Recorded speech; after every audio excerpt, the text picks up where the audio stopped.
ಗೆ ಸ್ವಾಗತ. ನಾನು ಹರೀಶ್ ಪುತ್ರನ್. ಇವತ್ತಿನ ಪವರ್ ಫೋಕಸ್ನ ವಿಚಾರ ಲಾಕ್ಡೌನ್. ನಿಮ್ಮೆಲ್ಲರಿಗೂ ಕೂಡ ಗೊತ್ತೇ ಇದೆ, 2 ದಿನ ಸ್ಯಾಂಪಲ್ ಲಾಕ್ಡೌನ್ ಆಯಿತು. ಯಾವ ರೀತಿ ರೆಸ್ಪಾನ್ಸ್ ಬರುತ್ತೆ ಅಂತ ಸರ್ಕಾರ ನೋಡ್ತು. ಒಳ್ಳೆ ರೆಸ್ಪಾನ್ಸ್ ಸಿಕ್ತು ಸಾಟರ್ಡೆ ಸಂಡೇ. ಮತ್ತು ಈಗ 34,000 ಗಡಿ ದಾಟಿರೋದ್ರಿಂದ ಇದನ್ನು ನಿಯಂತ್ರಣ ಮಾಡಬೇಕಂದ್ರೆ ಲಾಕ್ಡೌನ್ ಬಿಟ್ಟರೆ ಬೇರೆ ಅಸ್ತ್ರ ಇಲ್ಲ ಸರ್ಕಾರದ ಕೈಯಲ್ಲಿ. ಮೊದಲು ಸರ್ಕಾರ ಹೇಳ್ತಿತ್ತು ಲಾಕ್ಡೌನ್ ಮಾತೇ ಇಲ್ಲ ಅಂತ, ಆದರೆ ಇವತ್ತಿನ ಪರಿಸ್ಥಿತಿ ಹಾಗಿಲ್ಲ. ಯಾಕಂದರೆ ನಿಯಂತ್ರಣ ಮಾಡಬೇಕಂದ್ರೆ ಲಾಕ್ಡೌನ್ ಆಗಲೇಬೇಕು. ಯಾಕಂದರೆ ಜನರನ್ನು ನಿಯಂತ್ರಣ ಮಾಡೋದಕ್ಕೆ ಸಾಧ್ಯ ಇಲ್ಲ. ಒಬ್ಬರಿಂದ ಒಬ್ಬರ ಸಂಪರ್ಕ ಜಾಸ್ತಿ ಆಗ್ತಾ ಇದ್ದಾಗೆ ಕೊರೋನಾ ಸೋಂಕಿತರ ಸಂಖ್ಯೆ ಕೂಡ ಜಾಸ್ತಿ ಆಗ್ತಾ ಇದೆ. ಬೆಡ್ ಸಮಸ್ಯೆ ಆಗ್ತಿದೆ, ಆಕ್ಸಿಜನ್ ಸಮಸ್ಯೆ ಆಗ್ತಾ ಇದೆ.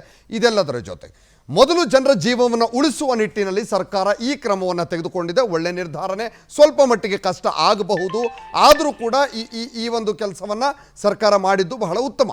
ಎಸ್, ಇದರ ನಂತರ ಅಂದರೆ ನಾಳೆ 9 ಗಂಟೆಯಿಂದ ಲಾಕ್ಡೌನ್ ಏನು ಆಗ್ತಾ ಇದೆ, ಅಂದರೆ ನಿನ್ನೆ ಮತ್ತು ಮೊನ್ನೆ ಯಾವ ರೀತಿ ಸಾಟರ್ಡೆ ಸಂಡೇ ಆಯಿತು ಅದೇ ರೀತಿಯಾದ ಲಾಕ್ಡೌನ್ 14 ದಿವಸ ಇರುತ್ತೆ ನಾಳೆ ರಾತ್ರಿಯಿಂದ. ಈಗ ಇಲ್ಲಿ ಉಂಟಾಗಿರುವಂತಹ ಸಮಸ್ಯೆ ಏನಂದರೆ ಕಾರ್ಮಿಕರು ಯಾವ ರೀತಿ ಸಮಸ್ಯೆಗೆ ಒಳಗಾಗ್ತಾರೆ, ಅದರ ಜೊತೆಗೆ ಸರ್ಕಾರ ಏನೇನು ಕ್ರಮವನ್ನು ತೆಗೆದುಕೊಳ್ಬೇಕು, ಈಗ ಏನೇನು ಸಮಸ್ಯೆಗಳಿದೆಯಲ್ಲ ಇದ್ರ ಬಗ್ಗೆ ಏನೇನು ಕ್ರಮವನ್ನು ತೆಗೆದುಕೊಳ್ಬೇಕು, ಈ ಎಲ್ಲದರ ಬಗ್ಗೆ ಕೂಡ ನಾವು ಚರ್ಚೆಯನ್ನು ಮಾಡಬೇಕಾಗತ್ತೆ. ಒಂದಷ್ಟು ಡೀಟೇಲ್ಸ್ ಇದೆ ಲಾಕ್ಡೌನ್ಗೆ ಸಂಬಂಧಪಟ್ಟ ಹಾಗೆ, ಅದನ್ನು ನೋಡ್ಕೊಂಡು ಹೋಗೋಣ.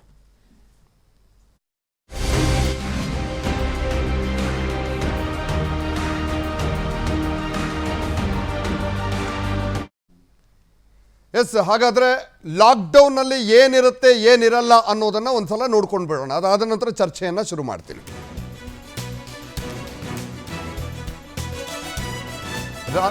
ರಾಜ್ಯದಲ್ಲಿ ಕೋವಿಡ್ ನಿಯಂತ್ರಣ ಮಾಡೋದಕ್ಕೆ ರಾಜ್ಯ ಸರ್ಕಾರ ಈಗಾಗಲೇ 14 ದಿನಗಳ ಕಾಲ ರಾಜ್ಯವನ್ನು ಫುಲ್ ಲಾಕ್ ಮಾಡಿಬಿಟ್ಟಿದೆ. ನಾಳೆಯಿಂದ 2 ವಾರಗಳ ಕಾಲ ಕರ್ನಾಟಕದಲ್ಲಿ ಫುಲ್ ಲಾಕ್ಡೌನ್ ಆಗುತ್ತೆ. 2 ವಾರದಲ್ಲಿ ಪರಿಸ್ಥಿತಿ ಸುಧಾರಿಸದಿದ್ದರೆ ಮತ್ತೆ ಲಾಕ್ಡೌನ್ ಅನ್ನ ಮುಂದುವರಿಕೆ ಮಾಡಲಾಗತ್ತೆ. 14 ದಿವಸ ಆದ ನಂತರ ಪರಿಸ್ಥಿತಿ ನೋಡಿಕೊಂಡು ರಾಜ್ಯ ಸಚಿವ ಸಂಪುಟ ಸಭೆಯ ಬಳಿಕ ಸಿಎಂ BS ಯಡಿಯೂರಪ್ಪನವರು ಹೇಳಿಕೆಯನ್ನು ಕೊಟ್ಟಿದ್ದಾರೆ. ನಾಳೆ ಸಂಜೆಯಿಂದಲೇ ಅಂದರೆ ರಾತ್ರಿ 9 ಗಂಟೆಯ ನಂತರ ನಾಳೆ ರಾಜ್ಯಾದ್ಯಂತ ಕೊರೋನಾ ಲಾಕ್ಡೌನ್ ಆಗುತ್ತೆ. ನಾಳೆ ರಾತ್ರಿ 9 ಗಂಟೆಯಿಂದ 14 ದಿನಗಳ ಕಾಲ ಕರ್ನಾಟಕ ಲಾಕ್ ಆಗುತ್ತೆ. ಏಪ್ರಿಲ್ 27ರ ರಾತ್ರಿಯಿಂದ ಮೇ 10ರ ಬೆಳಿಗ್ಗೆ 6 ಗಂಟೆಯವರೆಗೆ ಲಾಕ್ಡೌನ್ ಇರುತ್ತೆ. ಲಾಕ್ಡೌನ್ ವೇಳೆ ಏನಿರುತ್ತೆ ಏನಿರಲ್ಲ ಅನ್ನೋದನ್ನ ನೋಡ್ಕೊಂಬಿಡಿ. ಬೆಳಿಗ್ಗೆ 6 ಗಂಟೆಯಿಂದ 10 ಗಂಟೆವರೆಗೆ ಅಗತ್ಯ ವಸ್ತುಗಳ ಖರೀದಿಗೆ, ನಿಮಗೆ ರೇಷನ್ನು, ಹಾಲು, ಮಾಂಸ, ಮೀನು ಖರೀದಿಗೆ ಅವಕಾಶ ಇರುತ್ತೆ. ಬೆಳಿಗ್ಗೆ 10ರ ನಂತರ ಎಲ್ಲ ಚಟುವಟಿಕೆಯನ್ನು ಬಂದ್ ಮಾಡಬೇಕು, ಯಾವುದು ಓಪನ್ ಇಡಂಗಿಲ್ಲ. ಕಟ್ಟಡ ಯಾವುದನ್ನೆಲ್ಲ ಹೊರತುಪಡಿಸಿ ಅಂದರೆ ಕಟ್ಟಡ ನಿರ್ಮಾಣ, ಕೃಷಿ ನಿರ್ಮಾಣ ಕ್ಷೇತ್ರ ಏನಿದೆಯಲ್ಲ ಇದನ್ನು ಹೊರತುಪಡಿಸಿ ಉಳಿದೆಲ್ಲವನ್ನು ಕೂಡ ಬಂದ್ ಮಾಡಬೇಕು. ಸರ್ಕಾರಿ ನೌಕರರು, ಉತ್ಪಾದನಾ ಕ್ಷೇತ್ರಗಳಿಗೆ ಲಾಕ್ಡೌನ್ನಿಂದ ವಿನಾಯಿತಿ ಇದೆ. ಕೃಷಿ ಕ್ಷೇತ್ರಕ್ಕೂ ಲಾಕ್ಡೌನ್ನಿಂದ ಪೂರ್ಣ ವಿನಾಯಿತಿ ಇದೆ. ಕೃಷಿಗೆ ಸಂಬಂಧಪಟ್ಟ ಹಾಗೆ ನೀವು ಚಟುವಟಿಕೆಯನ್ನು ಮುಂದುವರಿಸಬಹುದು. ಆದರೆ ಗಾರ್ಮೆಂಟ್ಸ್ ಫ್ಯಾಕ್ಟ್ರಿ ಹೊರತುಪಡಿಸಿ ಉಳಿದ ಎಲ್ಲ ಉತ್ಪಾದನಾ ಕ್ಷೇತ್ರಕ್ಕೆ ಪರ್ಮಿಷನ್ ಇದೆ. ಗಾರ್ಮೆಂಟ್ ಮಾತ್ರ ಇಲ್ಲ, ಯಾಕಂತ ಹೇಳಿದ್ರೆ ಅಲ್ಲಿ ಹತ್ರ ಕೂತ್ಕೊಂಡು ಕೆಲಸ ಮಾಡ್ತಾರೆ, 100 ಜನ ಒಟ್ಟಿಗೆ ಸೇರಿ ಕೆಲಸ ಮಾಡ್ತಾರೆ. ಒಂದು ಇಂಡೋರಲ್ಲಿ ಕೆಲಸ ಮಾಡೋದ್ರಿಂದ ಕೋವಿಡ್ ಹರಡುವಂಥ ಸಾಧ್ಯತೆ ಇರುತ್ತೆ. KSRTC, BMTC, ಮೆಟ್ರೋ ಎಲ್ಲ ಬಂದಿರುತ್ತೆ. ರೈಲುಗಳ ಓಡಾಟಕ್ಕೆ ಮಾತ್ರ ಅವಕಾಶ ಇರುತ್ತೆ. ರೈಲುಗಳ ಓಡಾಟಕ್ಕೆ ಮಾತ್ರ ಅವಕಾಶ ಇರುವಂಥದ್ದು BMTC, ಮೆಟ್ರೋ, ಇದು ಯಾವುದು ಕೂಡ ಇರೋದಿಲ್ಲ. ಸಿನಿಮಾ, ಧಾರಾವಾಹಿ, ರಿಯಾಲಿಟಿ ಶೋಗಳ ಶೂಟಿಂಗ್ಗೆ ಅವಕಾಶ ಇರೋದಿಲ್ಲ. ಪಬ್ಬು, ಬಾರು, ಹೋಟೆಲು, ರೆಸ್ಟೋರೆಂಟ್ಗಳು 2 ವಾರ ಬಂದ್, 2 ವಾರ ಕ್ಲೋಸ್, ಓಪನ್ ಮಾಡೋ ಹಂಗಿಲ್ಲ. ಹೋಟೆಲ್ಗಳಲ್ಲಿ ಸರ್ವಿಸ್ಗೆ ಅವಕಾಶ ಇಲ್ಲ, ಓನ್ಲಿ ಪಾರ್ಸೆಲ್. ಬಾರ್ಗಳಲ್ಲೂ ಅಷ್ಟೇ ಪಾರ್ಸೆಲ್ ತಗೊಂಡು ಹೋಗ್ಬೋದು. ಧಾರ್ಮಿಕ, ರಾಜಕೀಯ, ಸಾಂಸ್ಕೃತಿಕ ಸಭೆ, ಸಮಾರಂಭ, ಜಾತ್ರೆಗಳು ನಿಷೇಧ. ಇದ್ಯಾವುದನ್ನು ಕೂಡ ನಡೆಸೋ ಹಾಗಿಲ್ಲ. ಇಲ್ಲೆಲ್ಲ ಜನ ಸೇರ್ತಾರೆ. ಅದಕ್ಕೆ ಸರಕು ಸಾಗಣೆ ವಾಹನ, ಕೃಷಿ ಉತ್ಪನ್ನ ಸಾಗಣೆ ವಾಹನಗಳಿಗೆ ಲಾಕ್ಡೌನ್ನಿಂದ ಮುಕ್ತಿ ಇದೆ. ಲಾಕ್ಡೌನ್ ವೇಳೆ ಏನೇನು ಇದೆ ಅನ್ನೋದನ್ನು ನೀವು ನೋಡ್ಕೊಂಡ್ರಿ. ಇನ್ನಷ್ಟು ಈ ಬಗ್ಗೆ ನಾವು ಚರ್ಚೆ ಮಾಡಬೇಕಾಗಿದೆ. ಎಸ್, ಲಾಕ್ಡೌನ್ ಬಗ್ಗೆ ಸಿಎಂ ಮಾತನಾಡಿದ್ರು. ಏನು ಹೇಳಿದ್ರು ಹಾಗಾದ್ರೆ ಸಿಎಂ, ಅದನ್ನು ಕೂಡ ನೋಡ್ಕೊಂಬಿಡಿ. ಬಗ್ಗೆ ಹೆಲ್ತ್ ಡಿಪಾರ್ಟ್ಮೆಂಟ್ ರೂಪುರೇಷೆಗಳು ಏನಿರಬೇಕು ಅನ್ನೋ ನಿರ್ಧಾರ ಮಾಡ್ತಾರೆ. 45 ವರ್ಷದ ಮೇಲ್ಪಟ್ಟವ್ರಿಗೆ ಕೇಂದ್ರ ಸರ್ಕಾರ ಸಹ ಅವರು ಫ್ರೀ ವ್ಯಾಕ್ಸಿನೇಷನ್ ಕೊಡ್ತಾ ಇದ್ದಾರೆ. ಈ ಕೋವಿಡ್ ತಡೆಯೋದಕ್ಕೆ ಬಿಗಿ ಕ್ರಮವನ್ನು ನಾಳೆ ರಾತ್ರಿಯಿಂದ 14 ದಿವಸ ಬಿಗಿ ಕ್ರಮ ಜಾರಿಯಲ್ಲಿರುತ್ತೆ. ಇದು ಇಡೀ ರಾಜ್ಯಕ್ಕೆ ಅನ್ವಯ ಆಗುತ್ತೆ, ಕೇವಲ ಬೆಂಗಳೂರಲ್ಲ, ಇಡೀ ರಾಜ್ಯಕ್ಕೆ. ಬೆಳಗ್ಗೆ 6ರಿಂದ 10 ಗಂಟೆವರೆಗೆ ಅಗತ್ಯ ವಸ್ತುಗಳ ಖರೀದಿಗೆ ಅವಕಾಶ ಕಲ್ಪಿಸಲಾಗಿದೆ. ಬೆಳಗ್ಗೆ 10ರ ನಂತರ ಪೊಲೀಸ್ನವ್ರು ಬಂದು ತಡೆಯೋದಕ್ಕೆ ಅಡ್ಡಿ ಆತಂಕಗಳು ಮಾಡೋಕ್ಕೆ ಅವಕಾಶ ಕೊಡದೇನೆ ವ್ಯಾಪಾರಸ್ಥರು ಸಹ ಅವರಾಗೇನೆ ಬಾಗಿಲುಗಳನ್ನು ಹಾಕಬೇಕು. ಯಾವುದೇ ಗೊಂದಲಕ್ಕೆ ಅವಕಾಶ ಮಾಡಿಕೊಡಬಾರ್ದು ಅಂತ ವಿನಂತಿಯನ್ನು ಮಾಡ್ತೇನೆ. ಮ್ಯಾನುಫ್ಯಾಕ್ಚರಿಂಗ್ ಸೆಕ್ಟರ್, ಗಾರ್ಮೆಂಟ್ ನೌಕರನ್ನ ಬಿಟ್ಟು, ಪ್ಲೀಸ್ ಅಂಡರ್ಲೈನ್, ಯಾಕೆಂದ್ರೆ 7-8 ಲಕ್ಷ ಜನ ಗಾರ್ಮೆಂಟ್ ಫ್ಯಾಕ್ಟ್ರಿಲಿ ಕೆಲಸ ಮಾಡ್ತಾರೆ. ಪಕ್ಕ ಕುಂತು ತೊಂದರೆ ಆಗಬಾರ್ದು ಅನ್ನೋಕ್ಕೋಸ್ಕರ ಮ್ಯಾನುಫ್ಯಾಕ್ಚರಿಂಗ್ ಸೆಕ್ಟರ್ ಮುಂದುವರಿಯುತ್ತೆ, ಗಾರ್ಮೆಂಟ್ ಬಿಟ್ಟು. ಕನ್ಸ್ಟ್ರಕ್ಷನ್ ಸೆಕ್ಟರ್ ಮುಂದುವರಿಯುತ್ತೆ, ಅಗ್ರಿಕಲ್ಚರ್ ಸೆಕ್ಟರ್ ಯಾವುದೇ ತೊಂದರೆ ಇಲ್ಲ. ಮೆಡಿಕಲ್ ಎಸೆನ್ಷಿಯಲ್ ಸರ್ವಿಸ್ ಮುಂದುವರಿಯುತ್ತೆ. ರಾತ್ರಿ 9 ಗಂಟೆಯಿಂದ ಬೆಳಗ್ಗೆ 6 ಗಂಟೆವರೆಗೆ ಈಗಿರುವಂಥ ರೀತಿಯಲ್ಲೇ ಕರ್ಫ್ಯೂ ಮುಂದುವರಿಯುತ್ತೆ. ಎಲ್ಲ ಜಿಲ್ಲಾಧಿಕಾರಿಗಳು ಇದ್ರ ಬಗ್ಗೆ ಸೂಕ್ತ ಬಂದೋಬಸ್ತನ್ನು ಮಾಡಬೇಕು. ತಾಲೂಕ್ ತಹಸೀಲ್ದಾರ್ ನೋಡಲ್ ಆಫೀಸರ್ ಆಗಿ ಕೆಲಸ ಮಾಡಿ ತಾಲೂಕಲ್ಲಿ ಮತ್ತೆ ಇದು ಹರಡದಂತೆ ಬಿಗಿ ಕ್ರಮವನ್ನು ಕೈಗೊಳ್ಳಬೇಕು. ಇನ್ನು ಮುಂದೆ ಆಕ್ಸಿಜನ್ ಕೊರತೆ ಇರೋದಿಲ್ಲ. ಆಕ್ಸಿಜನ್ ಮೊದಲು 300ರಿಂದ ಇದ್ದಂಥದ್ದು 800 ಮೆಟ್ರಿಕ್ ಟನ್ವರೆಗೂ ಕೇಂದ್ರ ಕೊಡೋದಕ್ಕೆ ಒಪ್ಕೊಂಡು ಈಗಾಗಲೇ ಸಪ್ಲೈ ಪ್ರಾರಂಭ ಮಾಡಿದೆ. ಆದ್ದರಿಂದ ಇನ್ನು ಮುಂದೆ ಇನ್ನು ಡಿ.ಸಿ.ಎಂ. ಅಶ್ವಥ್ ನಾರಾಯಣ ಅವರು ಕೂಡ ಮಾತನಾಡಿದ್ದಾರೆ. ನಮ್ಮ ಪ್ರತಿನಿಧಿ ಜೊತೆಗೆ ಏನು ಹೇಳಿದ್ದಾರೆ ಕೇಳೋಣ. ದಿನಕ್ಕೆ ಸೋಂಕಿತರ ಸಂಖ್ಯೆ ಹೆಚ್ಚಾಗ್ತಿರೋದ್ರಿಂದ ಇವತ್ತು ಸಚಿವ ಸಂಪುಟ ಸಭೆ ಇತ್ತು. ಸಭೆಯಲ್ಲಿ ಏನೆಲ್ಲ ಚರ್ಚೆ ಆಯಿತು ಅನ್ನೋದ್ರ ಬಗ್ಗೆ ಮಾತಾಡೋಕ್ಕೆ ನಮ್ಮ ಜೊತೆ ಉಪಮುಖ್ಯಮಂತ್ರಿಗಳಂತ doctor C N Ashwath Narayana ಇದ್ದಾರೆ. ಬನ್ನಿ ನಮ್ಮ ಜೊತೆ ಮಾತಾಡೋಣ. ಸರ್, ಇವತ್ತು ಕ್ಯಾಬಿನೆಟ್ ಮೀಟಿಂಗ್ ಆಯಿತು, ಲಾಕ್ಡೌನ್ ಬಗ್ಗೆ ಕೂಡ ಪ್ರಸ್ತಾಪ ಆಗಿದೆ, ಏನೆಲ್ಲ ಚರ್ಚೆ ಆಯಿತು? ಪ್ರಮುಖವಾಗಿ ಈಗಾಗಲೇ 21ನೇ ತಾರೀಕು ಹೊರಡಿಸಿರುವಂಥ ಗೈಡ್ಲೈನ್ಸ್ ಪ್ರಕಾರವಾಗಿಯೇ ಎಲ್ಲವೂ ಅದಕ್ಕಿನ್ನ ಒಂದು ಸ್ವಲ್ಪ ತೀವ್ರತೆಯನ್ನು ಹೆಚ್ಚಿಸಿರುವಂಥದ್ದಿದೆ. ಮ್ಯಾನುಫ್ಯಾಕ್ಚರಿಂಗ್, ಕನ್ಸ್ಟ್ರಕ್ಷನ್, ಅಗ್ರಿಕಲ್ಚರ್ ಆ್ಯಕ್ಟಿವಿಟಿ ಇವು ಬಿಟ್ಟು ಇನ್ನು ಮಿಕ್ಕ ಎಲ್ಲ ಕ್ಷೇತ್ರಕ್ಕೂ ನಿರ್ಬಂಧನೆಗಳು ಇರುವಂಥದ್ದಿದೆ. ಪ್ರತಿನಿತ್ಯ ಇವತ್ತೇನು ಜನ ಬೇರೆ ಬೇರೆ ಅವರು ಎಸೆನ್ಷಿಯಲ್ ಅಥವಾ ದಿನನಿತ್ಯದ ಅವಶ್ಯಕತೆಗಳನ್ನು ಪಡಿಲಿಕ್ಕೆ ಬೆಳಗ್ಗೆ 6 ಗಂಟೆಯಿಂದ 10 ಗಂಟೆವರೆಗೂ ಮಾತ್ರ ಅವರಿಗೆ ಅವಕಾಶ ಮಾಡಿಕೊಡುವಂಥದ್ದಾಗುತ್ತೆ. ಇನ್ನು ಮಿಕ್ಕ ಸಮಯದಲ್ಲಿ ಸಂಪೂರ್ಣವಾಗಿ ಅದನ್ನು ಬಂದ್ ಮಾಡುವಂಥದ್ದಾಗುತ್ತೆ. ಮ್ಯಾನುಫ್ಯಾಕ್ಚರಿಂಗ್, ಕನ್ಸ್ಟ್ರಕ್ಷನ್, ಅಗ್ರಿಕಲ್ಚರ್ ಆ್ಯಕ್ಟಿವಿಟಿ ಮಾತ್ರ ಅವಕಾಶ ಮಾಡಿಕೊಡುವಂಥದ್ದಾಗುತ್ತೆ. ಇನ್ನು ಮಿಕ್ಕ ಎಸೆನ್ಷಿಯಲ್ ಸರ್ವಿಸಸ್ ಎಲ್ಲವೂ ಇರ್ತದೆ. ಬಸ್ಸು ಟ್ರಾನ್ಸ್ಪೋರ್ಟು ಎಲ್ಲ ಏನೇನು ಅವಶ್ಯಕತೆ ಇದೆಯೋ ಅವೆಲ್ಲ ಅವಶ್ಯಕತೆ ಇರುವಂಥದ್ದಿದೆ. 21ನೇ ತಾರೀಕು ಗೈಡ್ಲೈನ್ಸ್ ನೋಡ್ರೆ ಆ ಪ್ರಕಾರದಲ್ಲಿ ನಡೆಯುವಂಥದ್ದಾಗುತ್ತೆ. ಸರ್, ಕಳೆದ ವರ್ಷ ಕೂಡ ಇದೇ ರೀತಿಯಾದ ಪರಿಸ್ಥಿತಿ ಇತ್ತು. ಆಗ ಲಾಕ್ಡೌನ್ ಆಗಿತ್ತು. ಆಗ ಕೇಂದ್ರ ಸರ್ಕಾರ ಮತ್ತು ರಾಜ್ಯ ಸರ್ಕಾರದಿಂದ ಆಹಾರ ಮತ್ತು ರೇಷನ್ ಕಿಟ್ಸು ಮತ್ತು ಫುಡ್ ಸಪ್ಲೈ ಕೂಡ ಆಗಿತ್ತು. ಈ ಬಾರಿ ಅದೇ ರೀತಿ ಆಗುತ್ತೆ ಸರ್? ಖಂಡಿತ. ಈಗಾಗಲೇ ಕೇಂದ್ರ ಸರ್ಕಾರದಿಂದ ಎಲ್ಲ ಏನು ಆಧಾರ್ ಕಾರ್ಡನ್ನು ತೋರಿ ಯಾರಿಗೆಲ್ಲ ರೇಷನ್ ಬೇಕಾಗಿದೆಯೋ ಅವ್ರಿಗೆಲ್ಲ ರೇಷನನ್ನು ಕೊಡೋಕ್ಕೆ ಇವಾಗಲೇ ಪ್ರಧಾನಮಂತ್ರಿಗಳು ಗರೀಬ್ ಕಲ್ಯಾಣ ಯೋಜನೆಯಲ್ಲಿ ಘೋಷಣೆ ಮಾಡಿದ್ದಾರೆ. 2 ತಿಂಗಳ ಕಾಲ ಕೊಡುವಂಥದ್ದನ್ನ ಮಾಡಿ ತಿಳಿಸಿದ್ದಾರೆ. ಆ ಪ್ರಕಾರದಲ್ಲಿ ಕೊಡುವಂಥದ್ದಾಗುತ್ತೆ. ಮತ್ತು ಎಲ್ಲರಿಗೂ ಇವಾಗಲೂ ರೇಷನ್ BPL ಕಾರ್ಡ್ ಇರೋರಿಗೆ ಕೊಡ್ತಾ ಇದ್ದೀವಿ. ಅದ್ರ ಜೊತೆಗೆ BPL ಇಲ್ಲದೇ ಎಲ್ಲ ಆಧಾರ್ ಕಾರ್ಡ್ ಇರೋವಂಥವ್ರಿಗೆ, ಯಾರು ರೇಷನ್ BPL ಕಾರ್ಡ್ ಇಲ್ಲ ಅವರಿಗೆ ಆಧಾರ್ ಕಾರ್ಡಿನ ಮೂಲಕ ಕೊಡಲಿಕ್ಕೂ ಅವಕಾಶ ಮಾಡಿಕೊಡುವಂಥದ್ದಾಗುತ್ತೆ. ಸರ್, ಈಗಾಗಲೇ ರೇಷನನ್ನು 5 kgಯಿಂದ 2 kg ಇಳಿಕೆ ಮಾಡಿದರೆ, ಇಂಥ ಸಂಕಷ್ಟದ ಕಾಲದಲ್ಲಿ ಆ ರೀತಿ ಇಳಿಕೆ ಮಾಡಿದ್ರೆ ಸರಿಯಲ್ಲ ಅಂತ ಹೇಳ್ಬಿಟ್ಟು ಒಂದಷ್ಟು ವಿರೋಧ ವ್ಯಕ್ತಪಡಿಸಿ ಸರ್. ಹಾಗಾಗಿ ಸರ್ಕಾರದ ಜೊತೆ ಮಾತಾಡಿ 5 kg ಕೊಡೋ ಥರ ಏನಾದರೂ ಮಾತುಕತೆ ಆಗುತ್ತೆ ಸರ್? ಇಲ್ಲ, ಈಗಲೂ 5 kgನೇ ಕೊಡ್ತಿರೋದು. 5 kgನಲ್ಲಿ 2 kg ಅಕ್ಕಿ, 3 kg ರಾಗಿ, ಬೇರೆ ಕಡೆ 2 kg ಅಕ್ಕಿ, 2 kg ಜೋಳ ಕೊಡುವಂಥದ್ದು ಆಗ್ತಿದೆ. ಹಾಗಾಗಿ ಅವರೇನು ಪ್ರತಿನಿತ್ಯ ಬಳಕೆಯನ್ನು ಮಾಡ್ತಿದ್ದಾರೆ, ಜೋಳ ಬಳಕೆ ಮಾಡಿ ರೊಟ್ಟಿ ಮಾಡ್ಕೋತಾರೆ ಅಂಥವ್ರಿಗೆ ಜೋಳ ಕೊಡುವಂಥದ್ದು ಆಗ್ತಿದೆ, ಅದ್ರ ಜೊತೆ ಅಕ್ಕಿ ಕೊಡುವಂಥದ್ದು ಆಗ್ತಿದೆ. ಯಾವ ಭಾಗದಲ್ಲಿ ರಾಗಿ ಬಳಕೆ ಮಾಡ್ತಿದ್ದಾರೆ ಅವ್ರಿಗೆ ರಾಗಿ ಜೊತೆ ಅಕ್ಕಿ ಕೊಡುವಂಥದ್ದು ಆಗ್ತಿದೆ. ಯಾವುದೂ ಕಮ್ಮಿ ಮಾಡಿಲ್ಲ. 5 kgಗೆ 5 kgನೇ ಕೊಡ್ತಿರೋಂಥದ್ದು, ಯಾವುದೂ ಕಮ್ಮಿ ಆಗಿಲ್ಲ. ಅವರ ಊಟ ಪದ್ಧತಿ ಪ್ರಕಾರ ಅವ್ರ ಪದ್ಧತಿ ಪ್ರಕಾರವಾಗಿ ರೇಷನ್ ಕೊಡುವಂಥದ್ದಾಗ್ತಿದೆ. ತುಂಬ ಬ್ಲ್ಯಾಕ್ ಮಾರ್ಕೆಟ್ನಲ್ಲಿ ಅಕ್ಕಿ ಮಾರ್ಕೊಳ್ಳುವಂಥದ್ದು ಇದು ಆಗ್ತಿತ್ತು. ಇವನ್ನೆಲ್ಲ ತಡೆಗಟ್ಟಲಿಕ್ಕೆ ಸದ್ಬಳಕೆ ಆಗಬೇಕು, ಉಪಯೋಗ ಆಗಬೇಕು ಜನಕ್ಕೆ ಅನ್ನುವಂಥ ದೃಷ್ಟಿಯಲ್ಲಿನೇ ಮಾಡಿರೋಂಥದ್ದು ಇದೆ ಸರ್. ಕೊನೆಯದಾಗ ಅಗತ್ಯ ವಸ್ತುಗಳನ್ನು ಖರೀದಿಗೆ ಎಷ್ಟರಿಂದ ಎಷ್ಟೊತ್ತವರೆಗೂ ಸಮಯಾವಕಾಶ ನಿಗದಿಪಡಿಸಲಾಗಿದೆ? ಬೆಳಗ್ಗೆ 6 ಗಂಟೆಯಿಂದ 10 ಗಂಟೆವರೆಗೂ ಅವಕಾಶ ಮಾಡಿಕೊಳ್ಳಲಾಗಿದೆ. Okay, thanks. ಇದಿಷ್ಟು ಉಪಮುಖ್ಯಮಂತ್ರಿಗಳ ಮಾತಾಗಿದ್ದು, ಇಂದಿನಂತೆ ಏನು ಇವತ್ತು ಏನು ಲಾಕ್ಡೌನ್ ಅಲ್ಲದೆ ಏನು ಕರ್ಫ್ಯೂವನ್ನು ವಿಧಿಸಿದ್ರು, ಅದೇ ರೀತಿಯಾಗಿ ಬೆಳಗ್ಗೆ 6 ಗಂಟೆಯಿಂದ ಬೆಳಗ್ಗೆ 10 ಗಂಟೆವರೆಗೂ ಕೂಡ ಅಗತ್ಯ ವಸ್ತುಗಳನ್ನು ಖರೀದಿಗೆ ಅವಕಾಶ ಇರುತ್ತೆ. ಅದಾದ ನಂತರ ಯಾವುದೇ ಅಂಗಡಿಗಳಾಗಿರ್ಬೋದು, ಮುಗ್ಗಟ್ಟಾಗಿರ್ಬೋದು, ಯಾವುದಕ್ಕೂ ಕೂಡ ಅವಕಾಶ ಇಲ್ಲದೆ 14 ದಿನಗಳ ಕಾಲ ಲಾಕ್ಡೌನ್ ಮುಂದುವರಿಯುತ್ತೆ ಅನ್ನೋದು ಸರ್ಕಾರದ ಸ್ಪಷ್ಟವಾಗಿದೆ. ಕ್ಯಾಮ್ರಾಮ್ಯಾನ್ ರಾಘವೇಂದ್ರ ಜೊತೆ Malanalli Shridhar, power TV, Bengaluru. Yes, ಈಗಾಗಲೇ ಸಮಸ್ಯೆ ಆಗಿರೋದು ಆಕ್ಸಿಜನ್ ಜೊತೆಗೆ ಬೆಡ್ಡು, ಇನ್ನೊಂದು ಕಡೆ ಶವ ಸಂಸ್ಕಾರ ಮಾಡೋದಕ್ಕೂ ಕೂಡ ದಿನಗಟ್ಟಲೆ ಕಾಯಬೇಕಾದಂತಹ ಪರಿಸ್ಥಿತಿ, ಆ್ಯಂಬುಲೆನ್ಸ್ನ ಸಮಸ್ಯೆ, ಇದೆಲ್ಲವೂ ಕೂಡ ಈಗ ಸಮಸ್ಯೆ ಆಗ್ತಾ ಇರುತ್ತೆ. ಯಾಕಂದರೆ ಕೋವಿಡ್ ಪೇಷಂಟ್ ಸಂಖ್ಯೆ ಜಾಸ್ತಿ ಆಗ್ತಾ ಇದೆ, ಇದನ್ನು ಕಂಟ್ರೋಲ್ ಮಾಡೋದಕ್ಕಾಗ್ತಾ ಇಲ್ಲ.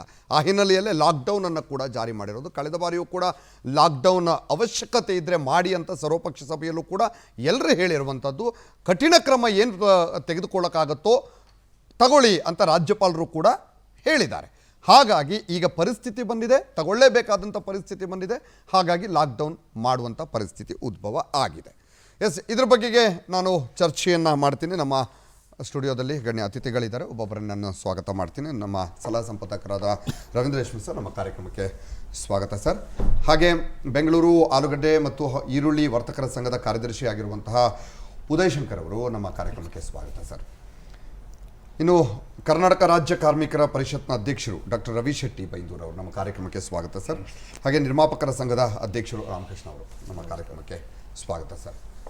ಎಸ್, ನಾವಿಲ್ಲಿ ಚರ್ಚೆ ಮಾಡಬೇಕಾದಂಥ ಬಹುಮುಖ್ಯ ಅಂಶ ಏನು ಅಂತ ಹೇಳಿದ್ರೆ, ಈ ಲಾಕ್ಡೌನ್ನ ಸಂದರ್ಭದಲ್ಲಿ ಒಂದು ಕಡೆ ವರ್ತಕರು, ಇನ್ನೊಂದು ಕಡೆ ಕಾರ್ಮಿಕರು ಪ್ರಮುಖವಾಗಿ ಈ ಲಾಕ್ಡೌನ್ನ ಸಂದರ್ಭದಲ್ಲಿ, ಕಳೆದ ಲಾಕ್ಡೌನ್ನ ಸಂದರ್ಭದಲ್ಲಿ ಜನ ಸಂಕಷ್ಟಕ್ಕೀಡಾಗಿರುವಂಥದ್ದು. ಅದ್ರ ಜೊತೆಗೆ ಸಿನಿಮಾ ಇಂಡಸ್ಟ್ರಿಯವರು ಕೂಡ ಬಹಳ ಸಂಕಷ್ಟಕ್ಕೀಡಾಗಿದ್ದಾರೆ. ಇದೆಲ್ಲದರ ಬಗ್ಗೆ ಚರ್ಚೆ ಮಾಡಿ ಮುಂದುವರಿಸ್ತೀನಿ. ರವೀಂದ್ರ ರೇಷ್ಮೆ ಸರ್, ನಾವಿಲ್ಲಿ ಪ್ರಮುಖವಾಗಿ ಜನರಿಗೆ ಕನ್ಫ್ಯೂಷನ್ ಏನು ಅಂತ ಹೇಳಿದ್ರೆ, ಕಳೆದ ಬಾರಿ ಲಾಕ್ಡೌನ್ ಅಂತ ಹೇಳಿಬಿಟ್ರು. ಈ ಬಾರಿ ಅದಕ್ಕಿಂತ, ಈ ಚರ್ಚೆಗಿಂತ ಮೊದಲು ಈ ಕರ್ಫ್ಯೂ ಮತ್ತು ಲಾಕ್ಡೌನ್ಗೆ ಇರುವಂಥ ವ್ಯತ್ಯಾಸವನ್ನು ಮೊದಲು ತಿಳಿಸ್ಕೋಬೇಕಾಗತ್ತೆ. ಏನೂ ಇಲ್ಲ, ಬಸ್ ಇಲ್ಲ, ಏನಿಲ್ಲ, ಎಲ್ಲ. ಆದರೆ ಕರ್ಫ್ಯೂವನ್ನೇ ಹೆಸರು ಬದಲಾಯಿಸಿ, ಲಾಕ್ಡೌನ್ನೇ ಹೆಸರು ಬದಲಾಯಿಸಿ ಕರ್ಫ್ಯೂ ಅಂತ ಮಾಡಿರೋದಾ ಅಂತ ನೋಡಿ. ನಮ್ಮ ಅಧಿಕಾರಶಾಹಿಯ ಗೊಂದಲಗಳು, ದ್ವಂದ್ವಗಳು, ವೈರುಧ್ಯಗಳಿಗೆ ಇದೇ ಉದಾಹರಣೆ.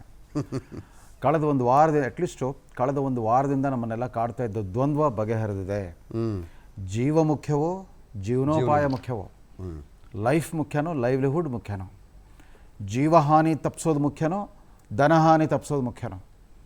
ವೈದ್ಯಕೀಯ ಶಾಸ್ತ್ರ ಇವತ್ತು ಅರ್ಥಶಾಸ್ತ್ರದ ಮೇಲೆ ಮೇಲ್ಗೈ ಸಾಧಿಸಿದೆ. ಅದು ಅನಿವಾರ್ಯ ಆಗೋಗ್ಬಿಡ್ತು. ಅದು ನಾವೇ ಆಹ್ವಾನಿಸ್ಕೊಂಡಿರೋ ಪ್ರಾರಬ್ಧ. ಕಳೆದ ವರ್ಷ ಸೆಪ್ಟೆಂಬರ್ನಲ್ಲಿ ಪೀಕ್ ಹೋಗಿತ್ತು. ಮಾರ್ಚ್ ಅಂತ್ಯಕ್ಕೆ ಶುರುವಾದ ಈ ಕರೋನಾ ಹೆಮ್ಮಾರಿಯ ಒಂದು ಇದು ಸೆಪ್ಟೆಂಬರಲ್ಲಿ ಪೀಕ್ ಹೋಗಿತ್ತು. ಅಕ್ಟೋಬರ್ ನಂತರ ನಿಧಾನವಾಗಿ ಇಳಿಮುಖವಾಗಿತ್ತು. ಅಕ್ಟೋಬರ್ ಅಂತ್ಯಕ್ಕೆ ಆಲ್ಮೋಸ್ಟ್ ಕಂಟ್ರೋಲಿಗೆ ಬಂತು ಅನ್ನೋ ಹುಮ್ಮಸ್ನಲ್ಲಿದ್ವಿ. ಎಲ್ಲ ಹಬ್ಬಗಳನ್ನ ಸೆಲೆಬ್ರೇಟ್ ಮಾಡಿದ್ವಿ, ಜಾತ್ರೆಗಳು ನಡೆಸಿದ್ವಿ, ರ್ಯಾಲಿಗಳು ನಡೆಸಿದ್ವಿ, ಫಿಲ್ಮ್ ಪ್ರಮೋಷನ್, ಸೂಪರ್ ಸ್ಟಾರ್ಗಳ ರ್ಯಾಲಿಗಳು ಕೂಡ ನಡೆದ್ವು. ಎಲ್ಲ ಕಡೆ ಏನು ಆ್ಯಪಲ್ ಹಾರಗಳು ಹಾಕಿದ್ದೇನು ಕ್ರೇನ್ನಿಂದ ಎಲ್ಲ ಮಾಡಿಬಿಟ್ವಿ. ಉಪಚುನಾವಣೆಗಳು ಮುಗಿದ್ವು, ಎಲ್ಲ ಮುಗಿಸ್ಬಿಟ್ವಿ. ಈಗ ಇದ್ದಕ್ಕೆತ್ತಂತೆ ನೋಡಿ, 20ನೇ ಶತಮಾನದ 2 ಮಹಾಯುದ್ಧಗಳು, ಒಂದು ಮೊದಲನೇ ಮಹಾಯುದ್ಧ, ಎರಡನೇ ಮಹಾಯುದ್ಧದ ನಡುವೆ 20 ವರ್ಷ ಅಂತರ ಇತ್ತು. ಮೊದಲನೇ ಮಹಾಯುದ್ಧ 1914ರಿಂದ 1919, ಎರಡನೇ ಮಹಾಯುದ್ಧ 1939ರಿಂದ 1940. 20 ವರ್ಷ ಅಂತರವಾದರೂ ಇತ್ತು. ಇಲ್ಲಿ ಹಂಗಿಲ್ಲ. ಮೊದಲನೇ ಮಹಾಯುದ್ಧ ಇನ್ನೂ ಕಳೆದ ವರ್ಷ ನವೆಂಬರಲ್ಲಿ ಮುಗಿದಿದೆ, ಎರಡನೇ ಮಹಾಯುದ್ಧ ಮತ್ತು ಏಪ್ರಿಲ್ ಶುರು ಆಗಿಬಿಡ್ತು. ಸೊ ಇದಕ್ಕೆ ಟೈಮೇ ಇಲ್ಲ, ಇಡೀ ಮಾನವಕುಲ ತಯಾರಾಗಿರಲಿಲ್ಲ ಈ ಥರದ ಇಷ್ಟು ಅಲ್ಪಾವಧಿಯ 2 ಮಹಾಯುದ್ಧಗಳು. ಆ್ಯಂಡ್ ಇಲ್ಲಿ ವೈರಿ ಕಣ್ಣಿಗೆ ಕಾಣಲ್ಲ, ಒಂದು ಮೈಕ್ರೋಸ್ಕೋಪ್ ಕೂಡ ಕಾಣದಂಥ, ಇದು ಬರೀ ಎಲೆಕ್ಟ್ರಾನ್ ಮೈಕ್ರೋಸ್ಕೋಪಲ್ಲಿ ಮಾತ್ರ ಕಾಣುತ್ತೆ ವೈರಸ್. ನಾವೆಲ್ಲ ಪಿಕ್ಚರ್ಸ್, ವಿಜುವಲ್ಸ್ ನೋಡ್ತಾ ಇರ್ತೇವಲ್ಲ, ಎಲೆಕ್ಟ್ರಾನ್ ಮೈಕ್ರೋಸ್ಕೋಪ್ಗಳು ಇಡೀ ಕರ್ನಾಟಕದಲ್ಲಿ ಒಂದು 10 ಇರಬೇಕಷ್ಟೇ ಆ ಮೈಕ್ರೋಸ್ಕೋಪ್ ಕೂಡ. ಅಂಥ ವೈರಾಣು ಜೀವ ತಿಂತಾ ಇದೆ. ಸೊ ಇದಕ್ಕೆ ನಾವು ತಯಾರಾಗಿರಲಿಲ್ಲ. ಆದರೆ ಈಗ ಅನಿವಾರ್ಯ ಆಗಿ ಹೋಗ್ಬಿಡ್ತು. ಸರ್ಕಾರಕ್ಕೆ ಮುಂದೆ ಅದೇ ಜಂಜಾಟ. ಯಾಕೆ ಸರ್ಕಾರ ಅನುಭವಿಸ್ಬಿಟ್ಟಿದೆ. ₹1 ವರಮಾನ ಇಲ್ಲದೆ ಕಳೆದ ವರ್ಷ ಯಾವ ತೆರಿಗೆ ಆದಾಯ ಇಲ್ಲದೇ ಸರ್ಕಾರ ನರಳಿಬಿಟ್ಟಿದೆ, ಕೇಂದ್ರ ಮತ್ತು ರಾಜ್ಯ ಸರ್ಕಾರ. ಕಳೆದ ವಾರ ಒಂದು ದ್ವಂದ್ವಕ್ಕೆ ಸಿಕ್ಕಾಕೊಂಡ್ರು. ಲಾಕ್ಡೌನ್ ಮಾಡಬೇಕು ಅಂತ ರಾಜ್ಯ ನಾಯಕರು, ಪ್ರಧಾನಮಂತ್ರಿಯವರು ಒಂದು ಅರ್ಧ ಗಂಟೆ ಬಿಟ್ಟು ಅವ್ರ ಸಂದೇಶ ಕೊಟ್ಬಿಟ್ಟು ಬೇಡ, ಆದಷ್ಟು ತಪ್ಪಿಸಿ ಲಾಕ್ಡೌನ್ ಆಗಿದ್ರು. ಬಟ್ ಲಾಕ್ಡೌನ್ ತಪ್ಪಿಸ್ಲಿಕ್ಕೆ ಬೇಕಾದಂಥ ಆಡಳಿತಾತ್ಮಕ ಶಿಸ್ತು, ನಮ್ಮಲ್ಲಿ ನಾಗರಿಕರಲ್ಲಿ ಒಂದು ಸಮುದಾಯಕ್ಕೆ ಶಿಸ್ತು ಎರಡೂ ಇರಲಿಲ್ಲ ಕರ್ನಾಟಕದಲ್ಲಿ. ಆಡಳಿತ ಕೂಡ ತಂದೆ ಇದರಲ್ಲಿ ಮೈ ಮರ್ತಿತ್ತು, ನಾವು ಕೂಡ ಹಿಂಗೆ ಇದ್ಬಿಟ್ಟಿದ್ವಿ. ನೋಡಿ, ಕದನ ವಿರಾಮ ಆಗಿತ್ತು. ಆ ವೈರಸ್ಸೇ ಒಂದು ಸೀಸ್ ಫೈರ್ ಮಾಡಿತ್ತು. ನವಂಬರ್ ನಂತರ ಕದನ ವಿರಾಮ, ಇನ್ಮೇಲೆ ಶಸ್ತ್ರಾಸ್ತ್ರ ಪ್ರಯೋಗ ಮಾಡಲ್ಲ ಅಂತ. ಆ ಕದನ ವಿರಾಮದ ಅಮೂಲ್ಯ 4 ತಿಂಗಳಿದ್ವಲ್ಲ, ಅವಾಗ ನಾವು ತಯಾರಿ ಮಾಡ್ಕೋಬೇಕಾಗಿತ್ತು. ಯಾಕಂದರೆ 2ನೇ ಅಲೆ ಬರುತ್ತೆ ಅನ್ನೋ ಮುನ್ಸೂಚನೆ ಅವ್ರು ಕೊಟ್ಬಿಟ್ಟಿದ್ರು. ನವಂಬರ್ 30 ಕಡೆ ವರದಿ, ತಜ್ಞರ ಸಮಿತಿ ವರದಿ. ಇಡೀ ದೇಶದಲ್ಲೇ ಸರ್ವಶ್ರೇಷ್ಠ ತಜ್ಞರು ಕರ್ನಾಟಕಕ್ಕೆ ಸರ್ಕಾರಕ್ಕೆ ಸಿಕ್ಕಿದ್ದಾರೆ. ಇವರು ಅದೃಷ್ಟ ಚೆನ್ನಾಗಿದೆ. ಸರ್ವಶ್ರೇಷ್ಠ ಎಪಿಡಮಾಲಜಿಸ್ಟ್ಗಳು, ವೈರಾಲಜಿಸ್ಟ್ಗಳು, ಕಮ್ಯುನಿಟಿ ಮೆಡಿಸಿನ್ ಸ್ಪೆಷಲಿಸ್ಟ್ಗಳು ಎಲ್ಲರೂ ಇಲ್ಲೇ ಇದ್ದಾರೆ. ಆದರೂ ಕೂಡ ಸರ್ಕಾರ ಎಚ್ಚೆತ್ತುಕೊಳ್ಳಿಲ್ಲ. ಎಲ್ಲ ಒಂದು ಕಡೆ ಅಧಿಕಾರಶಾಹಿ ಅದು ಕೂಡ ತನ್ನ ಆತ್ಮವಿಶ್ವಾಸದಲ್ಲಿ ಮೈಮರ್ತಿತ್ತು. ಏನೋ ದಿಗ್ವಿಜಯ ಸಾಧಿಸ್ಬಿಟ್ಟು ಕರ್ನಾಟಕನೇ ಬೆಸ್ಟ್ ಅಂತ ಅನಿಸ್ಕೊಂಡ್ಬಿಡ್ತು ಬೇರೆ ಕಳೆದ ವರ್ಷ. ನೋಡಿ, ಮಂತ್ರಿಗಳು ಅವರೇ, ತಜ್ಞರ ಸಮಿತಿನೂ ಅದೇ, ಸರ್ಕಾರಗಳು ಅದೇ, ಇದ್ರೂ ಕೂಡ ಯಾಕೆ ಫೇಲ್ ಆದ್ವಿ? ಈಗ ನೋಡಿ, ಈ ವರ್ಷ ಕೊರೋನಾ ವಾರ್ ರೂಮ್ ಇಲ್ಲ. ಕೊರೋನಾ ವಾರ್ ರೂಮ್ ಅಂತ ಮಾಡಿದ್ರು ಬಾಲಪುರಿಯಲ್ಲಿ, ಅದು ಬಂದಾಯಿತು. ಆಮೇಲೆ ಇಲ್ಲಿ ಕಾರ್ಪೊರೇಷನಲ್ಲೊಂದು ವಾರ್ ರೂಮು ಎಲ್ಲ ಇತ್ತು, ಅದು ಕೂಡ ಬಂದಾಯಿತು. ಆಮೇಲೆ ಒಂದು ಸರ್ವಿಲಿಯನ್ಸ್ ಕಮಿಟಿದ 6 ಜನ IAS ಅಧಿಕಾರಿಗಳಿದ್ದರು. ಅದರ ಅಧ್ಯಕ್ಷರೇ ಈಗ ಭಾರತ ಸರ್ಕಾರ ಸೇವೆಗೆ ಹೊರಟೋಗ್ಬಿಟ್ರು, ಅಜಯ್ ಸೇಠ್ ಅಂತ. ಹಾಗಾಗಿ ಕಳೆದ ವರ್ಷ ತಯಾರಾಗಿದ್ದ ವ್ಯವಸ್ಥೆಗಳ ಬಂದಾಗ್ಬಿಟ್ಟು ಅನೇಕ ಕಡೆ ಕರೋನಾ ಕೇರ್ ಸೆಂಟರ್ ಮಾಡಿದ್ರು. ಅವು ಕೂಡ ಸುಮ್ಮನೆ ಬಾಡಿಗೆ ಕೊಡಬೇಕಾಗುತ್ತೆ ಅಂತ ಅದನ್ನು ಬಂದ್ ಮಾಡಿಬಿಟ್ರು. ಡಿಮಾಂಡ್ ಇರಲಿಲ್ಲ ಅಂತ ಬಂದ್ ಮಾಡಿದ್ರು.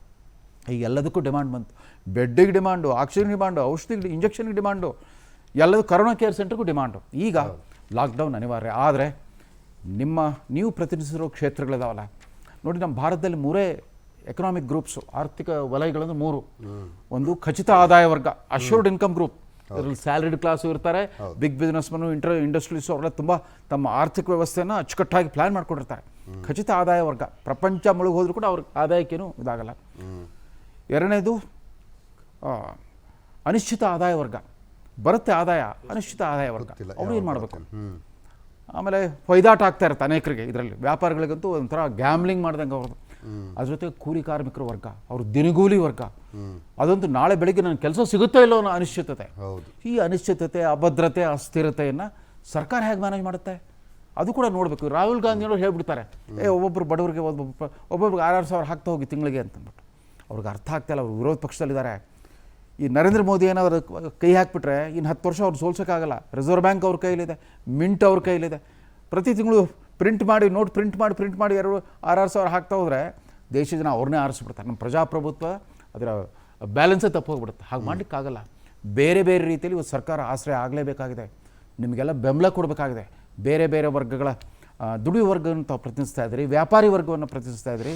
ಆಮೇಲೆ ಮನೋರಂಜನಾ ಕ್ಷೇತ್ರದ ಎಲ್ಲ ಪ್ರೊಡ್ಯೂಸರ್ಗಳು, ಡೈರೆಕ್ಟ್ರು, ನಟರು, ಆಮೇಲೆ ಅನೇಕ ಕಾರ್ಮಿಕರು, ಸಿನಿಮಾ ಕಾರ್ಮಿಕರು ಎಲ್ರಿಗೂ ತೊಂದರೆ ಆಗ್ತಾಯಿದೆ.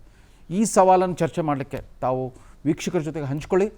ಅನೇಕ ಸರ್ಕಾರಕ್ಕೂ ಸಂದೇಶ ಹೋಗುತ್ತೆ. ನಮ್ಮ ಈ ಚರ್ಚೆಗಳ ಮೂಲಕ ಸರ್ಕಾರಕ್ಕೆ ಸಂದೇಶ ತಲುಪಿಸ್ಬೇಕು ಹರೀಶ್. ಖಂಡಿತ. ಮೊದಲನೇದಾಗಿ ನಾನು ಕಾರ್ಮಿಕರನ್ನ ಮೊದಲು ಮಾತಾಡಿಸ್ಬೇಕು ನಾನು. ಯಾಕಂದರೆ ಬಹಳ ನಾವು ಇಂಥ ಸಂದರ್ಭದಲ್ಲಿ ಮೊದಲು ಆಲೋಚನೆ ಮಾಡೋದೇ ಕಾರ್ಮಿಕರ ಬಗ್ಗೆ. ಹೆಂಗಪ್ಪ ಅವ್ರ ಕತೆ ಅಂತ. ಯಾಕಂದರೆ ಇವತ್ತು ದಿನಗೂಲಿ ನೌಕರರು ಕೂಡ ಸಾಕಷ್ಟು ಜನ ಇದ್ದಾರೆ. ಇವತ್ತು ನಾವು ಒಂದೊಂದು ಬಸ್ ಸ್ಟ್ಯಾಂಡಲ್ಲಿ ನೋಡ್ತಾ ಇದ್ವಿ, ಬೆಂಗಳೂರಲ್ಲಿ ಒಂದಿನ ಜೀವನ ಮಾಡಬೇಕು ಅಂದರೆ ಆ ದಿನ ಕೆಲಸ ಇರಬೇಕು ಅವರಿಗೆ. ಕೆಲಸ ಇತ್ತು, ದುಡಿಮೆ ಇದೆಯಾ, ಹೊಟ್ಟೆಗೆ ಅನ್ನ ಇಲ್ಲ ಅಂದರೆ ಉಪವಾಸ. ಅಂಥ ಪರಿಸ್ಥಿತಿ ಎಷ್ಟೋ ಕುಟುಂಬಗಳು ಇವತ್ತಿವೆ. ನಾವು ಬಸ್ ಸ್ಟ್ಯಾಂಡಲ್ಲಿ ನೋಡ್ತೇವೆ, ಮೂಟೆ ಕಟ್ಕೊಂಡು ಮನೆ ಖಾಲಿ ಮಾಡಿಕೊಂಡು ಇವತ್ತು ಹೊರಡ್ತಾ ಇದ್ದಾರೆ. ನೀವು ಹೇಳಬೇಕು ಯಾವ ರೀತಿ ಈ 2ನೇ ಪರಿಸ್ಥಿತಿನ ನಿಭಾಯಿಸ್ತೀರಿ? ಮೊದಲನೇ ಪರಿಸ್ಥಿತಿಯನ್ನು ನೀವು ನೋಡ್ಬಿಟ್ಟಿದೆ ಸರ್. ಮೊದಲನೇ ಪರಿಸ್ಥಿತಿ ಅಲ್ಲ ಇದು, 2ನೇ ಪರಿಸ್ಥಿತಿಯಲ್ಲೂ ಕಾರ್ಮಿಕರು ತುಳಿತಕ್ಕೊಳಗಾದರು, ಫಸ್ಟ್ನೇ ಪರಿಸ್ಥಿತಿಯಲ್ಲೂ ಕಾರ್ಮಿಕರು ತುಳಿತಕ್ಕಾದರು. ಹೇಗೆ ಅಂದರೆ ನಮ್ಮ ಸರ್ಕಾರಗಳು, ನನಗೆ ಯಾಕಂದರೆ ಸರ್ಕಾರದ ಮೇಲೆ ಬಹಳ ಬೇಸರ ಇದೆ ಈ ವಿಷಯದಲ್ಲಿ, ನನ್ನ ಕಾರ್ಮಿಕರ ವಿಷಯದಲ್ಲಿ. ಬುಡಕ್ ಫೌಂಡೇಶನ್ ಮಾಡದೇನೆ ಮನೆ ಕಟ್ತೀನಿ ಅನ್ನೋ ಒಂದು ಆಶಾ ಗೋಪುರವನ್ನು ಕಟ್ಟುವಂಥ ಕೆಲಸ ನಮ್ಮ ಸರ್ಕಾರಗಳು ಮಾಡ್ತಾ ಇದೆ. ಈಗಿಂದಲ್ಲ, ಈಗಿನ ಸರ್ಕಾರ ಅಥವಾ ಈಗ ಬಂದಿರೋ ಸರ್ಕಾರ ಅಂತಲ್ಲ, ಎಲ್ಲ ಸರ್ಕಾರಗಳು, ಎಲ್ಲ ರಾಜಕಾರಣಿಗಳು ಮಾಡಿದ ಕೆಲಸನ. ಇವತ್ತು ಏನಾಗಿದೆ ಅಂತ ಹೇಳಿದ್ರೆ, ನೀವು ಹೋದ್ಸಲ ಕಾರ್ಮಿಕರಿಗೆ ಇಂತಿಷ್ಟು ಹಣ ಹಾಕ್ತೀವಿ ಅಂತ ಹೇಳಿದ್ರೆ ಕಾರ್ಮಿಕರ ಕಟ್ಟಡ ಎಷ್ಟು ಬಂದಿದೆ ಸ್ವಾಮಿ? ಯಾರಿಗೆ ಸಿಕ್ಕಿದೆ? ಎಷ್ಟು ಜನಕ್ಕೆ ಬಂದಿದೆ? ಎಲ್ಲೋ ಒಂದು 4 ಜನಿಗೆ ಅಡ್ವರ್ಟೈಸಿಗೆ ಏನು ಬೇಕೋ ಅದನ್ನು ಮಾಡ್ಬಿಟ್ಟು ಕೊಟ್ಟಿದ್ದಾರೆ ವಿನಃ ಯಾವ ಕಾರ್ಮಿಕನಿಗೂ ಸಿಕ್ಲಿಲ್ಲ. ಮತ್ತೆ ಇನ್ನು ಅಸಂಘಟಿತ ಕಾರ್ಮಿಕರಿದ್ದಾರೆ, ಅವ್ರಿಗೇನು ವ್ಯವಸ್ಥೆ ಮಾಡಿದ್ದಾರೆ? ಹೋಟೆಲ್ ಕಾರ್ಮಿಕರಿದ್ದಾರೆ, ಅವ್ರಿಗೇನು ವ್ಯವಸ್ಥೆ ಮಾಡಿದ್ದಾರೆ? ಹೋಟೆಲ್ ಕಾರ್ಮಿಕ ಇವತ್ತು ನೀವು ಹೊಸ್ತು ಬಂದವರಿಗೆ ಸಮಯಕ್ಕೆ ತಕ್ಷಣ ಊಟ ಕೊಡುವಂತ ಹೋಟೆಲ್ ಕಾರ್ಮಿಕ ಇವತ್ತು ಅವನ ಪರಿಸ್ಥಿತಿ ಯಾವ ರೀತಿ ಇದೆ ಅಂದ್ರೆ, ಹೋದ ವರ್ಷ ಒಂದು ಉದಾಹರಣೆ ಹೇಳ್ತೀನಿ, ನನ್ನ ನೇತೃತ್ವದಲ್ಲಿ ಒಂದು ಅಭಿಯಾನ ನಡೀತು, ಖಾಲಿ ತಟ್ಟೆ ವಿತ್ ಸೆಲ್ಫಿ ಅಂತ ಹೇಳ್ಬಿಟ್ಟು, ತಟ್ಟೆ ಲೋಟ ವಿತ್ ಸೆಲ್ಫಿ ಅಂತ 2,36,000 ಇಮೇಲ್ಗಳು ಹೋಗಿದೆ ಸರ್ಕಾರಕ್ಕೆ. ಆದ್ರೆ ಸರ್ಕಾರ ಅದನ್ನು ಪರಿಗಣಿಸಿಲ್ಲ. ಇವತ್ತು ಹೋಟೆಲ್ ಕಾರ್ಮಿಕರು ಎಷ್ಟು ಜನ ಇದ್ದಾರೆ ಅಂತ ಹೇಳಿದ್ರೆ ಸರ್ಕಾರಕ್ಕೆ ಗೊತ್ತಿಲ್ಲ, ಹೋಟೆಲ್ಗಳು ಎಷ್ಟಿದಾವೆ ಅಂದ್ರೆ ಸರ್ಕಾರಕ್ಕೆ ಗೊತ್ತಿಲ್ಲ. ಇನ್ನು ಈ ಕಾರ್ಮಿಕರ ಗತಿ ಏನಾಗಬೇಕು? ಇಲ್ಲಿ ಸರ್ಕಾರ ಒಂದು ಘೋಷಣೆ ಮಾಡ್ತದೆ, ನಮ್ಮ ಸಂಪಾದಕರಿಗೆ ಹೇಳ್ತಾ ಇದ್ದೀನಿ, ನಮ್ಮ ಸರ್ಕಾರ ಒಂದು ಘೋಷಣೆ ಮಾಡ್ತದೆ, ಬಡತನ ನಿರ್ಮೂಲನೆ ಮಾಡ್ತಾ ಇದ್ದೀನಿ ಅಂತ. ಇದು ಬಡತನ ನಿರ್ಮೂಲನೆ ಮಾಡೋದಲ್ಲ. ಬಡತನ ನಿರ್ಮೂಲನೆ ಅಂದ್ರೆ ಈ ಕಾರ್ಮಿಕರ ಸಮಸ್ಯೆಗಳನ್ನ ಸ್ಪಂದಿಸೋದು, ಬಡವರ ನಿರ್ಮೂಲನೆ. ಇದು ಬಡತನ ನಿರ್ಮೂಲನೆ ಅಲ್ಲ, ಸರ್ಕಾರ ಸ್ವತಃ ನಿಂತಿದೆ ಬಡವರ ನಿರ್ಮೂಲನೆ. ನಿಮಗೊಬ್ರು ಶಿವರಾಮ್ ಹೆಬ್ಬಾರ್ ಅಂತ ಕಾರ್ಮಿಕ ಸಚಿವರಿದ್ದಾರೆ. ಹೌದು, ಮೊದಲನೇ ಅಲೆ ಸಂದರ್ಭದಲ್ಲಿ ಅವರು ಆ ಇಲಾಖೆ ಸಚಿವರಾಗಿದ್ರು. ಅವಾಗ ಏನಾದ್ರು ಸ್ಪಂದಿಸಿದ್ರ? ಅಲ್ಲ, ಅವ್ರು ಇದ್ದಾರೆ ಮಾತುಕತೆ ನಡೆಸಿದ್ರ? ಅಲ್ಲ, ಅವ್ರು ಇದ್ದಾರೆ ಅನ್ನೋದೇ ಗೊತ್ತಿಲ್ಲಲ್ಲ. ಇವತ್ತು ಕಾರ್ಮಿಕ ಸಚಿವರು ಏನ್ ಮಾಡ್ತಾ ಇದ್ದಾರೆ, ಕಾರ್ಮಿಕರಿಗಾಗಿ ಏನ್ ಮಾಡಿದ, ಕಾರ್ಮಿಕರಿಗಾಗಿ ಇವತ್ತು ಲಾಕ್ಡೌನ್ ಘೋಷಣೆ ಮಾಡಿದ್ದಾರೆ. ಅಟ್ಲೀಸ್ಟ್ ಕಾರ್ಮಿಕರನ್ನು ಊರಿಗೆ ತಲುಪಿಸುವಂತ ಕೆಲಸ ಮಾಡಿಲ್ಲ ರೀ. ಇವತ್ತು ಇಲ್ಲಿದ್ದವರಿಗೆ ಊಟದ ವ್ಯವಸ್ಥೆ ಇಲ್ಲ, ಹೇಗೆ ಬದುಕಬೇಕು? ಸರ್ಕಾರ ಹೇಳ್ತಾ ಇದೆ 2 kg ಅಕ್ಕಿ, ಎಷ್ಟು 3 kg ರಾಗಿ ಕೊಡ್ತೀನಂತ. ಒಂದು ತಿಂಗಳಿಗೆ ಒಬ್ಬರಿಗೆ 2 kg ಅಕ್ಕಿ 3 kg ರಾಗಿ ಸಾಕಾಗುತ್ತಾ? 5 kg ಅಕ್ಕಿ ಇದನ್ನ ಕಟ್ ಮಾಡಿ 3 kg ಮಾಡಿ ನಾಚಿಕೆ ಇಲ್ಲದಿದ್ದವ್ರು ಹೇಳ್ತಾರಲ್ಲ, ಅವ್ರ ಮನೆ ಒಂದು ದಿನದ ನಾಯಿಗಾಗೋದಿಲ್ಲ. ನಮ್ಮ ಸಚಿವರು ಮನೆ ಏನು ಮಿನಿಸ್ಟರ್ಗಳಿದಾರೋ ಅವರ ಮನೆಯ ನಾಯಿಗೆ ಸಾಕಾಗೋದಿಲ್ಲ ಒಂದು ದಿನಕ್ಕೆ. ಅದು ಅಂಥದ್ರಲ್ಲಿ ನಮ್ಮ ಕಾರ್ಮಿಕರನ್ನ ಅದಕ್ಕಿಂತ ಕೀಳಾಗಿ ಮಾಡಿದ್ರಲ್ಲ. ಕಾರ್ಮಿಕರಿಲ್ಲದೆ ಇವ್ರ ಮನೆಯಲ್ಲಿ ಒಂದು ಗಾಡಿ ಓಡೋದಿಲ್ಲ, ಇವ್ರ ಮನೆಯಲ್ಲಿ ಒಂದು ತಟ್ಟೆ ತೆಗೆದಿಡ ತೊಳಿಲಿಕ್ಕೆ ಯಾರು ಇಲ್ಲ. ಅಂಥದ್ರಲ್ಲಿ ಕಾರ್ಮಿಕರ ಬಗ್ಗೆ ಇವರು ಇಷ್ಟು ಮಾಡ್ತಾರೆ. ತಕ್ಷಣದ ಸಮಸ್ಯೆ ಏನ್ ನಿರೀಕ್ಷೆ ಮಾಡ್ತಾರೆ? ಈ ಮುಂದಿನ 15 ದಿವಸಕ್ಕೆ ಇರುತ್ತೆ ಅಂತ ಇಟ್ಕೊಳ್ಳೋಣ. ಅಲ್ಲಿವರೆಗೂ ಸರ್ಕಾರ ಏನ್ ನಿರೀಕ್ಷೆ? ನಾನು ಸತ್ಯ ಹೇಳ್ಬೇಕಂತ ಹೇಳಿದ್ರೆ ಬೇಸರ ಆಗ್ಬೇಡಿ, ಇವರಿಂದ ಯಾವ ನಿರೀಕ್ಷೆನೂ ನಾವು ಇಟ್ಕೊಳಕ್ಕಾಗಲ್ಲ. ಯಾಕೆ ಅಂತ ಹೇಳಿದ್ರೆ ಇವ್ರು ಯಾವ ಕೆಲಸನೂ ಮಾಡಲ್ಲ. ಹೋದ್ಸಲ ಹೇಳಿದ್ದೆ ನಡ್ಕೊಂಡಿಲ್ಲ. ಇವತ್ತಿನವರೆಗೂ ಕಾರ್ಮಿಕರ ಬಗ್ಗೆ ಒಂದು ಚೂರಾದ್ರೂ ಯೋಚನೆ. ಸರ್, ಸ್ವಲ್ಪ ಕೆಲವು ಇವತ್ತಿನ ಪರಿಸ್ಥಿತಿ ನೋಡಿ, ಹೋಟೆಲ್ಗಳಿದೆ, ಹೋಟೆಲ್ಗಳು ಪಾರ್ಸಲ್ಗಳಿಗಿದೆ, ಆದ್ರೆ ಅವ್ರಿಗೆ ಓಡಾಡಕ್ಕೆ ಜಾಗ ಇಲ್ಲ. ಹೋಟೆಲ್ಗಳಿದೆ, ಆದ್ರೆ ಅವ್ರು ಕಾರ್ಮಿಕರು ಹೋಗಿ ಬಂದ್ರೆ ಪೊಲೀಸ್ ಹೊಡಿತಾರೆ. ಹೋಗಿ ಬರ್ಲಿಕ್ಕೆ ವೆಹಿಕಲ್ ಹೊರಗಡೆ ಬರ್ಲಿಕ್ಕಿಲ್ಲ. ಹಾಗಾದ್ರೆ ಅವ್ರು ಎಲ್ಲಿರ್ಬೇಕು ಕಾರ್ಮಿಕರು? ಏನ್ ಮಾಡ್ಬೇಕು ಕಾರ್ಮಿಕರು? ಹಾಗಾದ್ರೆ ಮತ್ತೆ ಉಳಿದಿರೋ ಕಾರ್ಮಿಕರಿಗೆ ಏನ್ ವ್ಯವಸ್ಥೆ ಮಾಡಿದ್ರೆ? ಸರ್ಕಾರಿ ನೌಕರರಿಗೂ ಕೂಡ ಸರ್ಕಾರಿ ನೌಕರರಿಗೆ ಈಗ ಅದು ಇಲ್ಲ ಸರ್. ಸರ್ಕಾರಿ ನೌಕರರನ್ನ ಈಗ ಕೆಲಸಕ್ಕೆ ಬನ್ನಿ ಅಂತ ಹೇಳಿದ್ದಾರೆ, ಮತ್ತೆ ಕಾಂಟ್ರಾಕ್ಟರ್ನ ಕೆಲಸಕ್ಕೆ ಕರೆದಿದ್ದಾರೆ. ಸರ್, ಅವರು ಕಾರ್ಮಿಕರಲ್ವಾ? ಕಟ್ಟಡ ಕಾರ್ಮಿಕರು ಒಂದು ಬುಟ್ಟಿಯನ್ನ ಇನ್ನೊಬ್ರಿಗೆ ಹೊರಿಸ್ಬೇಕಂತ ಹೇಳಿದ್ರೆ ಎದುರ ಬರ್ಬೇಕು ಸರ್. ಅವಾಗ ಕರೋನಾ ಬರಲ್ವಾ ಸರ್? ಇದನ್ನೆಲ್ಲ ನೋಡಿದಾಗ ನನಗೆ ನೇರವಾಗಿ, ನನಗಲ್ಲ, ಸಾರ್ವಜನಿಕ ವಲಯದಲ್ಲಿ ಮೂಡುವಂತ ಒಂದೇ ಒಂದು ಪ್ರಶ್ನೆ, ಅನುಮಾನ, ಸರ್ಕಾರ ದುಡ್ಡು ಕೊಟ್ಟವರಿಗೆ ವ್ಯವಸ್ಥೆ ಮಾಡ್ತಾ ಇದೆ ಅಂದ್ರೆ ಎಲ್ಲೋ ದೊಡ್ಡ ದೊಡ್ಡ ಬಿಲ್ಡರ್ಸ್ ಇವರಿಂದ ಸರ್ಕಾರಕ್ಕೆ ದುಡ್ಡು ಬಂದಿದೆ, ಬಾರಿಂದ ದುಡ್ಡು ಬಂದಿದೆ, ಹಾಗಾಗಿ ಈ ವ್ಯವಸ್ಥೆ ಮಾಡ್ಕೊಡ್ತಾ ಇದೆ ಅವರಿಗೆ. ಈ ಪಾಪ ಪರದೇಶಿಗಳು, ಪಾಪ ಬೀದಿ ಬದಿ ವ್ಯಾಪಾರಿಗಳು, ಅವರೆಲ್ಲ ದುಡ್ಡು ಕೊಡೋ ಮಾಡ್ತಲಿಲ್ಲ, ಹಾಗಾಗಿ ಅವರಿಗಾಗಿ ಲಾಕ್ಡೌನ್ ಮಾಡ್ತಾ ಇದೆ ಅಷ್ಟೇ. ರವಿ ಶೆಟ್ಟಿ ಅವರೇ, ನೀವು ಕಾರ್ಮಿಕ ಮುಖಂಡರಾಗೋದ್ರ ಬದಲು ನೀವೇ ಕಾರ್ಮಿಕ ಸಚಿವರಾಗಿದ್ರೆ ಏನು ಮಾಡಿಸ್ತಿದ್ರೆ? ಖಂಡಿತವಾಗಿಯೂ ಸರ್, ನನಗೆ ಒಂದೇ 3 ಪಾಯಿಂಟ್ ಅಲ್ಲ, ಖಂಡಿತವಾಗಿಯೂ ಈ ಸಮಯದಲ್ಲಿ ಪ್ರಥಮವಾಗಿ ಸಂಘಟಿತ ಅಸಂಘಟಿತರು, ಅದು ಈಗಲ್ಲ, ಮೊದಲು ಒಂದು ಕರೋನಾ ಅಂತ ಬಂತು, ಅದು ಯಾರಿಗೂ ಗೊತ್ತಿಲ್ಲದೆ ಬಂದಿರುವಂತದ್ದು. 2ನೇ ಸಲ ಬರುತ್ತೆ ಅಂತ ಗೊತ್ತಿದ್ದಾಗ ಕೂಡ ಎಚ್ಚೆತ್ಕೊಳ್ಳದೇನೆ ತಕ್ಷಣ ಎಚ್ಚೆತ್ಕೊಂಡು ಸಂಘಟಿತರು ಯಾರು ಅಸಂಘಟಿತರು ಯಾರು ಎಲ್ಲಿದ್ದಾರೆ ಅಂತ ಅವ್ರನ್ನ ಗುರ್ತಿಡ್ದು, ಯಾಕಂದ್ರೆ ಎಲ್ಲ ವ್ಯವಸ್ಥೆ ಇದೆ ಸರ್ಕಾರದಲ್ಲಿ, ಸಂಬಳ ತಗೊಳ್ತಾ ಇದ್ದಾರೆ ಟ್ಯಾಕ್ಸ್ ನಲ್ಲಿ, ಅದನ್ನ ಗೊತ್ತಿಡಿದ್ಬಿಟ್ಟು ಅವರಿಗೆ ಏನ್ ಮೂಲಭೂತ ಸೌಕರ್ಯಗಳನ್ನ ಒದಗಿಸಬೇಕು ಅದನ್ನ ನಾನು ಮಾಡ್ತಾ ಇದ್ದೆ. ಮತ್ತೆ ಈ ಸಂದರ್ಭದಲ್ಲೂ ಅಷ್ಟೇ, ಲಾಕ್ಡೌನ್ ಸಂದರ್ಭದಲ್ಲಿ ಅವರಿಗೆ ಅಟ್ಲೀಸ್ಟ್ ನಮ್ಮ ಸರ್ಕಾರ ಅಷ್ಟೊಂದು ಬಡ್ಗೆಟ್ ಹೋಗಿದೆ, ಏನು ಇಲ್ಲ, ನಮ್ಮ ಹತ್ರ ದುಡ್ಡಿಲ್ಲ, ನಾವೆಲ್ಲ ಪಾಪರಾಗಿ ಹೋಗಿದೀವಿ ಅಂತ ಹೇಳಿದ್ದೆ, ಹೌದಾದ್ರೂ ಅಟ್ಲೀಸ್ಟ್ ಅವ್ರಿಗೆ ಊಟ ಕೊಡುವಂತ ಒಂದು ವ್ಯವಸ್ಥೆನಾದ್ರೂ ಸರ್ಕಾರ ಮಾಡಬಹುದು. ಅದನ್ನ ನಾನಾಗಿದ್ರು ಮಾಡ್ತಾ ಇದ್ದೆ. ಇನ್ನು ಉದಯ್ ಶಂಕರ್ ಅವರು, ನೀವು ವರ್ತಕರನ್ನ ಪ್ರತಿನಿಧಿಸಿ ಮಾತನಾಡೋದಾದರೆ, ಇವತ್ತು ಕಾರ್ಮಿಕರಿಗಿಂತ ವರ್ತಕರಿಗೂ ಕೂಡ ಬಹಳಷ್ಟು ಬಂಡವಾಳಗಳನ್ನು ಹಾಕಿ ಇವತ್ತು ವ್ಯಾಪಾರ ಮಾಡುವಂಥ ಪರಿಸ್ಥಿತಿ ಇಲ್ಲ, ಕಷ್ಟ ಇದೆ. ಕೆಲವರು ಬಂಡವಾಳ ಹಾಕಿ ಇಟ್ಟಿದ್ರೆ ಸಡನ್ ಆಗಿ ಇವತ್ತು ನಾಳೆ 9 ಗಂಟೆಯಿಂದ ಲಾಕ್ಡೌನ್ ಅಂತ ಹೇಳಿದ್ರು, ಏನು ಮಾಡಬೇಕು ಅಂತ ದಾರಿ ತೋಚಲ್ಲ. ಹಾಕ್ಬಿಟ್ಟಿದ್ದೀವಿ ಬಂಡವಾಳ, ತಂದಿಟ್ಬಿಟ್ಟಿದ್ದೀವಿ. 14 ದಿವಸನೋ 1 ತಿಂಗಳು ಕ್ಲೋಸ್ ಆಗಿಬಿಟ್ರೆ ಎಲ್ಲ ಹಾಳಾಗ್ಬಿಡುತ್ತೆ, ಕಷ್ಟ ಆಗುತ್ತೆ. ಈರುಳ್ಳಿನೋ, ನೀವೀಗ ಆಲೂಗಡ್ಡೆ ಮತ್ತು ಈರುಳ್ಳಿ ವರ್ತಕರ ಸಂಘದ ಕಾರ್ಯದರ್ಶಿಯಾಗಿದ್ರಿ, ಈರುಳ್ಳಿನೋ ಹೆಚ್ಚು ದಿವಸ ಇಡೋಕ್ಕಾಗಲ್ಲ, ಅವನ್ನೆಲ್ಲ ಕೊಳ್ತೋಗ್ಬಿಡ್ತವೆ. ಏನು ಮಾಡ್ತೀರಿ ಸರ್? ಸರ್, ನಮ್ಮ ರವೀಂದ್ರ ಸರ್ ಹೇಳ್ದಂಗೆ ನಾವು ಮೊದಲನೇ ಯುದ್ಧನೇ ಇನ್ನೂ ಶಸ್ತ್ರಾಸ್ತ್ರ ಕ್ಲೀನ್ ಮಾಡಿಲ್ಲ, 2ನೇ ಯುದ್ಧ ಸ್ಟಾರ್ಟ್ ಆಗೋಯ್ತಿದ್ದು. ಹೇಗಿದೆ ಅಂದರೆ ನಮ್ಮ ತರಕಾರಿ ಮಾರುವವರ ಪರಿಸ್ಥಿತಿ, ತರಕಾರಿ ಅಂದರೆ ತರಕಾರಿ ವರ್ತಕರು, ಆಲೂಗಡ್ಡೆ ಇರ್ಬೋದು, ಈರುಳ್ಳಿ ಇರ್ಬೋದು, ಕಡಾಸ್ಪಳ್ಳಿ ಮಾರ್ಕೆಟ್ನೂ ಇರ್ಬೋದು, ಸರ್ಕಾರ ಅವ್ರನ್ನ ಅಷ್ಟು ಗಣನೆಗೆ ತಗೊಳ್ತಾ ಇಲ್ಲ, ಯಾವುದೇ ರೀತಿಯಲ್ಲೂ ತಗೊಳ್ತಾ ಇಲ್ಲ. ಏನಾಗಿದೆ ಅಂದರೆ ಒಂದು ವರ್ಗಕ್ಕೆ ಒಂಥರ ಮಣೆ ಆಗ್ತಾ ಇದ್ದಾರೆ, ವರ್ತಕರಲ್ಲೇ 2 ಭಾಗ ಮಾಡ್ತಾ ಇದ್ರು, ವಿಭಜನೆ ಮಾಡ್ತಾ ಇದ್ದಾರೆ ಸರ್ಕಾರ ನನ್ನ ದೃಷ್ಟಿಯಲ್ಲಿ. ಯಾಕಂದರೆ ಈ ಮಾರ್ಕೆಟ್ಗೆ ಮುಖ್ಯವಾಗಿ ನಮ್ಮ APMC ಮಾರ್ಕೆಟಿಗೆ ಕಟ್ಟಿದ್ದು ರೈತರಿಗೋಸ್ಕರ ಕಟ್ಟಿದ್ದು ಮಾರ್ಕೆಟ್. ಸಾಹೇಬ್ರಿಗೆಲ್ಲ ಗೊತ್ತಿರುತ್ತೆ, ರೈತರಿಗೋಸ್ಕರ, ರೈತರ ಉತ್ಪನ್ನಗಳ ಮಾರ್ಕೆಟ್ಗೆ. ಇವತ್ತು ರೈತರ ಉತ್ಪನ್ನಗಳನ್ನು ತಗೊಂಡು ನೀವು ರಾತ್ರೋರಾತ್ರಿ ಇವತ್ತು ನಾಳೆ ನಮಗೆ ಗುರುವಾರ ಮೀಟಿಂಗ್ ಕರೀತಾರೆ, ಗುರುವಾರ ಮೀಟಿಂಗ್ ಕರೆದು ನೀವು ಶುಕ್ರವಾರ ಮೀಟಿಂಗ್ ಕರೀತಾರೆ, ಶನಿವಾರ ನೀವು ಬೆಳಗ್ಗೆ ಅಲ್ಲಿ ಹೋಗ್ಬೇಕು ಅಂತಾರೆ. ನಾವು ಸಾವಿರಾರು ಮೂಟೆ ರೈತರದ್ದು ಇಳಿಸ್ಕೊಂಡು ಇಲ್ಲಿ ನಮಗೆ ಸೇಲ್ಸ್ ಆಗಿಲ್ಲ. ಇವತ್ತು ರೈತ ಕಣ್ಣೀರಾಗ್ತಾ ಇದ್ದಾನೆ. ಒಂದು ವರ್ತಕತನ ಅಂದರೆ ಒಬ್ಬ ವರ್ತಕ ಯಜಮಾನ ಮಾತ್ರ ಎಲ್ಲ ಆಗೋಕ್ಕಲ್ಲ. ಇವ್ರು ಹೇಳ್ದಂಗೆ ನಮ್ಮ ರವೀಶ್ ಶೆಟ್ಟಿ ಹೇಳ್ದಂಗೆ ಕಮಾಲಿನೂ ಇರಬೇಕು, ಒಂದು ಹಮ್ಮಾಳು ಇರಬೇಕು, ಒಬ್ಬ ಗುಮಾಸ್ತ ಇರಬೇಕು, ಒಂದು ಕುಟುಂಬದ ಥರ ನಾವೆಲ್ಲರೂ ಇದನ್ನೇ ರೈತ ಇರಬೇಕು, ಬೆನ್ನೆಲುಬಾಗಿ ರೈತ ಇರಬೇಕು. ಇದನ್ನು ಸರ್ಕಾರ ಗಣನೆಗೆ ತಗೊಳ್ದಿರಾ ಏಕಾಏಕಿ ನಿರ್ಧಾರಗಳು ಏನಂದರೆ ಆಲೂಗಡ್ಡೆ, ಈರುಳ್ಳಿ, ಬೆಳ್ಳುಳ್ಳಿ ಅವ್ರನ್ನ ಅಲ್ಲಿ ಹಾಕ್ಬಿಟ್ರೆ ಜನ ಕಾಯಿಲೆ ಬರೋದಿಲ್ಲ, ಅಕ್ಕಿ ಬೆಳೆಯವ್ರು ನಿಲ್ಲಿದ್ರೆ ಕಾಯಿಲೆ ಬರೋದಿಲ್ಲ, ಆಮೇಲೆ ಇನ್ನೊಂದು ಕಮ್ಯುನಿಟೀಸ್ನ ಒಂದು ಕಡೆ ಹಾಕ್ಬಿಟ್ರೆ ಕಾಯಿಲೆ, ಇದು ಹರಡೋ ಕಾಯಿಲೆ. ಇದು ಯಾರಿಂದ ಯಾರಿಗೆ ಹರಡುತ್ತೆ ಅಂತ ಜಾತಿ ಭೇದ ನೋಡಲ್ಲ, ಬಡವ ಶ್ರೀಮಂತ ನೋಡ್ತಾ ಇಲ್ಲ. ಇದು ಎಲ್ರಿಗೂ ಗೊತ್ತಿರೋ ಪರಿಸ್ಥಿತಿನ. ಇದನ್ನು ಮಾಡೋದಕ್ಕೆ ಮೊದಲು ಸರ್ಕಾರ ಇದಕ್ಕೆ ಸಂಬಂಧಪಟ್ಟ ಅಧಿಕಾರಿಗಳಾಗಲಿ ಅಥವಾ ಮಿನಿಸ್ಟರ್ ಆಗಲಿ ವರ್ತಕರನ್ನ ಕರೀಬೇಕು, ಚೇಂಬರ್ ಆಫ್ ಕಾಮರ್ಸ್ ಇದೆ, ಇವ್ರನ್ನೆಲ್ಲ ಚರ್ಚೆಗೆ ಕರೆದು ಏನಿದೆ ಒಂದೆರಡು ದಿನ ಟೈಮ್ ತೊಗೊಬೇಕು. ಇಷ್ಟು ದಿನನೇ ಸಫರ್ ಮಾಡಿದ್ದೀವಿ, 2 ದಿನ ಕಾಲಾವಕಾಶ ತಗೊಂಡು ಏಕಾಏಕಿ ನೀವು ಅಲ್ಲಿ ಹೋಗಿ ಅಂದರೆ ನೋಡಿ, ಇವತ್ತು ಸರ್ಕಾರ ಒಂದು ಆದೇಶ ಮಾಡಿದೆ, ನಾಳೆಯಿಂದ ಕರ್ಫ್ಯೂ ಮಾಡಿದೆ, ಬೆಳಗ್ಗೆ 6 ಗಂಟೆಯಿಂದ 10 ಗಂಟೆ. ನಮಗೆ ರಾಜ್ಯದ ಎಲ್ಲ ಭಾಗಗಳಿಂದ ಆಲೂಗಡ್ಡೆ ಮತ್ತು ಈರುಳ್ಳಿ ಬರುತ್ತೆ. ಬೆಳಗ್ಗೆ 6 ಗಂಟೆಗೆ ನಾವೆಲ್ಲ ದಾಸಾನ್ಪುರಕ್ಕೆ ಹೋಗೋಕ್ಕೆ ಬಸ್ಸು ಫೆಸಿಲಿಟಿ ಇಲ್ಲ, ಮತ್ತು ಹೋಗೋಕ್ಕೆ ಹಮಾಲಿಗಳಿಗಾಗಲ್ಲ, ಹಮ್ಮಾಳಿಗಳಿಗಾಗಲ್ಲ. ಅವ್ರು ಇಲ್ಲದೆ ನಾವು ಯಜಮಾನ ಯಾವ ಕೆಲಸನೂ ಮಾಡೋಕ್ಕಾಗಲ್ಲ, ಅವರು ನಮ್ಗೆ ಬೇಕು.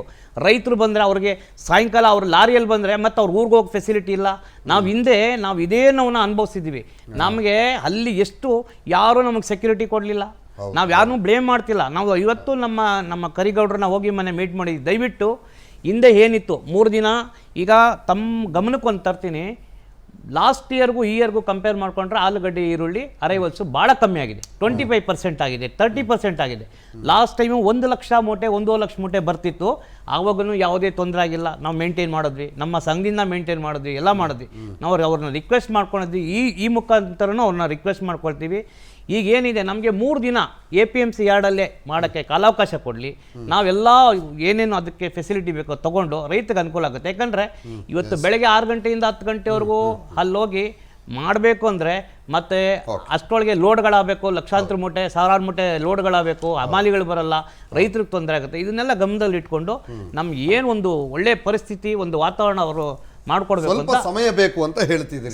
ಸ್ವಲ್ಪ ಸಮಯ ಕೊಟ್ಟರೆ ಎಲ್ಲ ವ್ಯವಸ್ಥೆಗಳು ಸಮಯ ಬೇಕು. ಆಮೇಲೆ ಇಂಥ ನಾಳೆ ರಾತ್ರಿಯಿಂದನೇ ಮಾಡಿರೋದ್ರಿಂದ ಸ್ವಲ್ಪ ಕಷ್ಟ ಆಗುತ್ತೆ. ಒಂದು ಬೇರೆ ಬೇರೆ ಊರಿಂದ ಬರಬೇಕು, ಈ ತರ ಅಸ್ತವ್ಯಸ್ತವಾಗಿ ಹೌದೌದು ಏಕಾಏಕಿ. ಆಮೇಲೆ ಏನಾಗ್ತಿದೆ, ಇದು ರೈತರಿಗೆ ಹೊಡೆತ ಆಗ್ತಿದೆ ಸರ್, ರೈತರಿಗೆ ಹೊಡೆತ. ಈಗ ಒಂದು ಇವರು ಏನು ಮಾಡ್ತಾರೆ, APMCಯಲ್ಲಿ ಆಲೂಗಡ್ಡೆ, ಈರುಳ್ಳಿ, ಬೆಳ್ಳುಳ್ಳಿ ಮಾರಿ ಅಂತಾರೆ, ಅಲ್ಲಿ ಸ್ವಂತೆಗಳನ್ನೆಲ್ಲ ಬಂದ್ ಮಾಡ್ತಾರೆ, ಇಲ್ಲಿ ಹೋಟ್ಲುಗಳನ್ನ ಬಂದ್ ಮಾಡ್ತಾರೆ. ಯಾರು ತಗೊಂಡೋಗೋರು? ಯಾರು ತಗೊಂಡೋಗೋರು?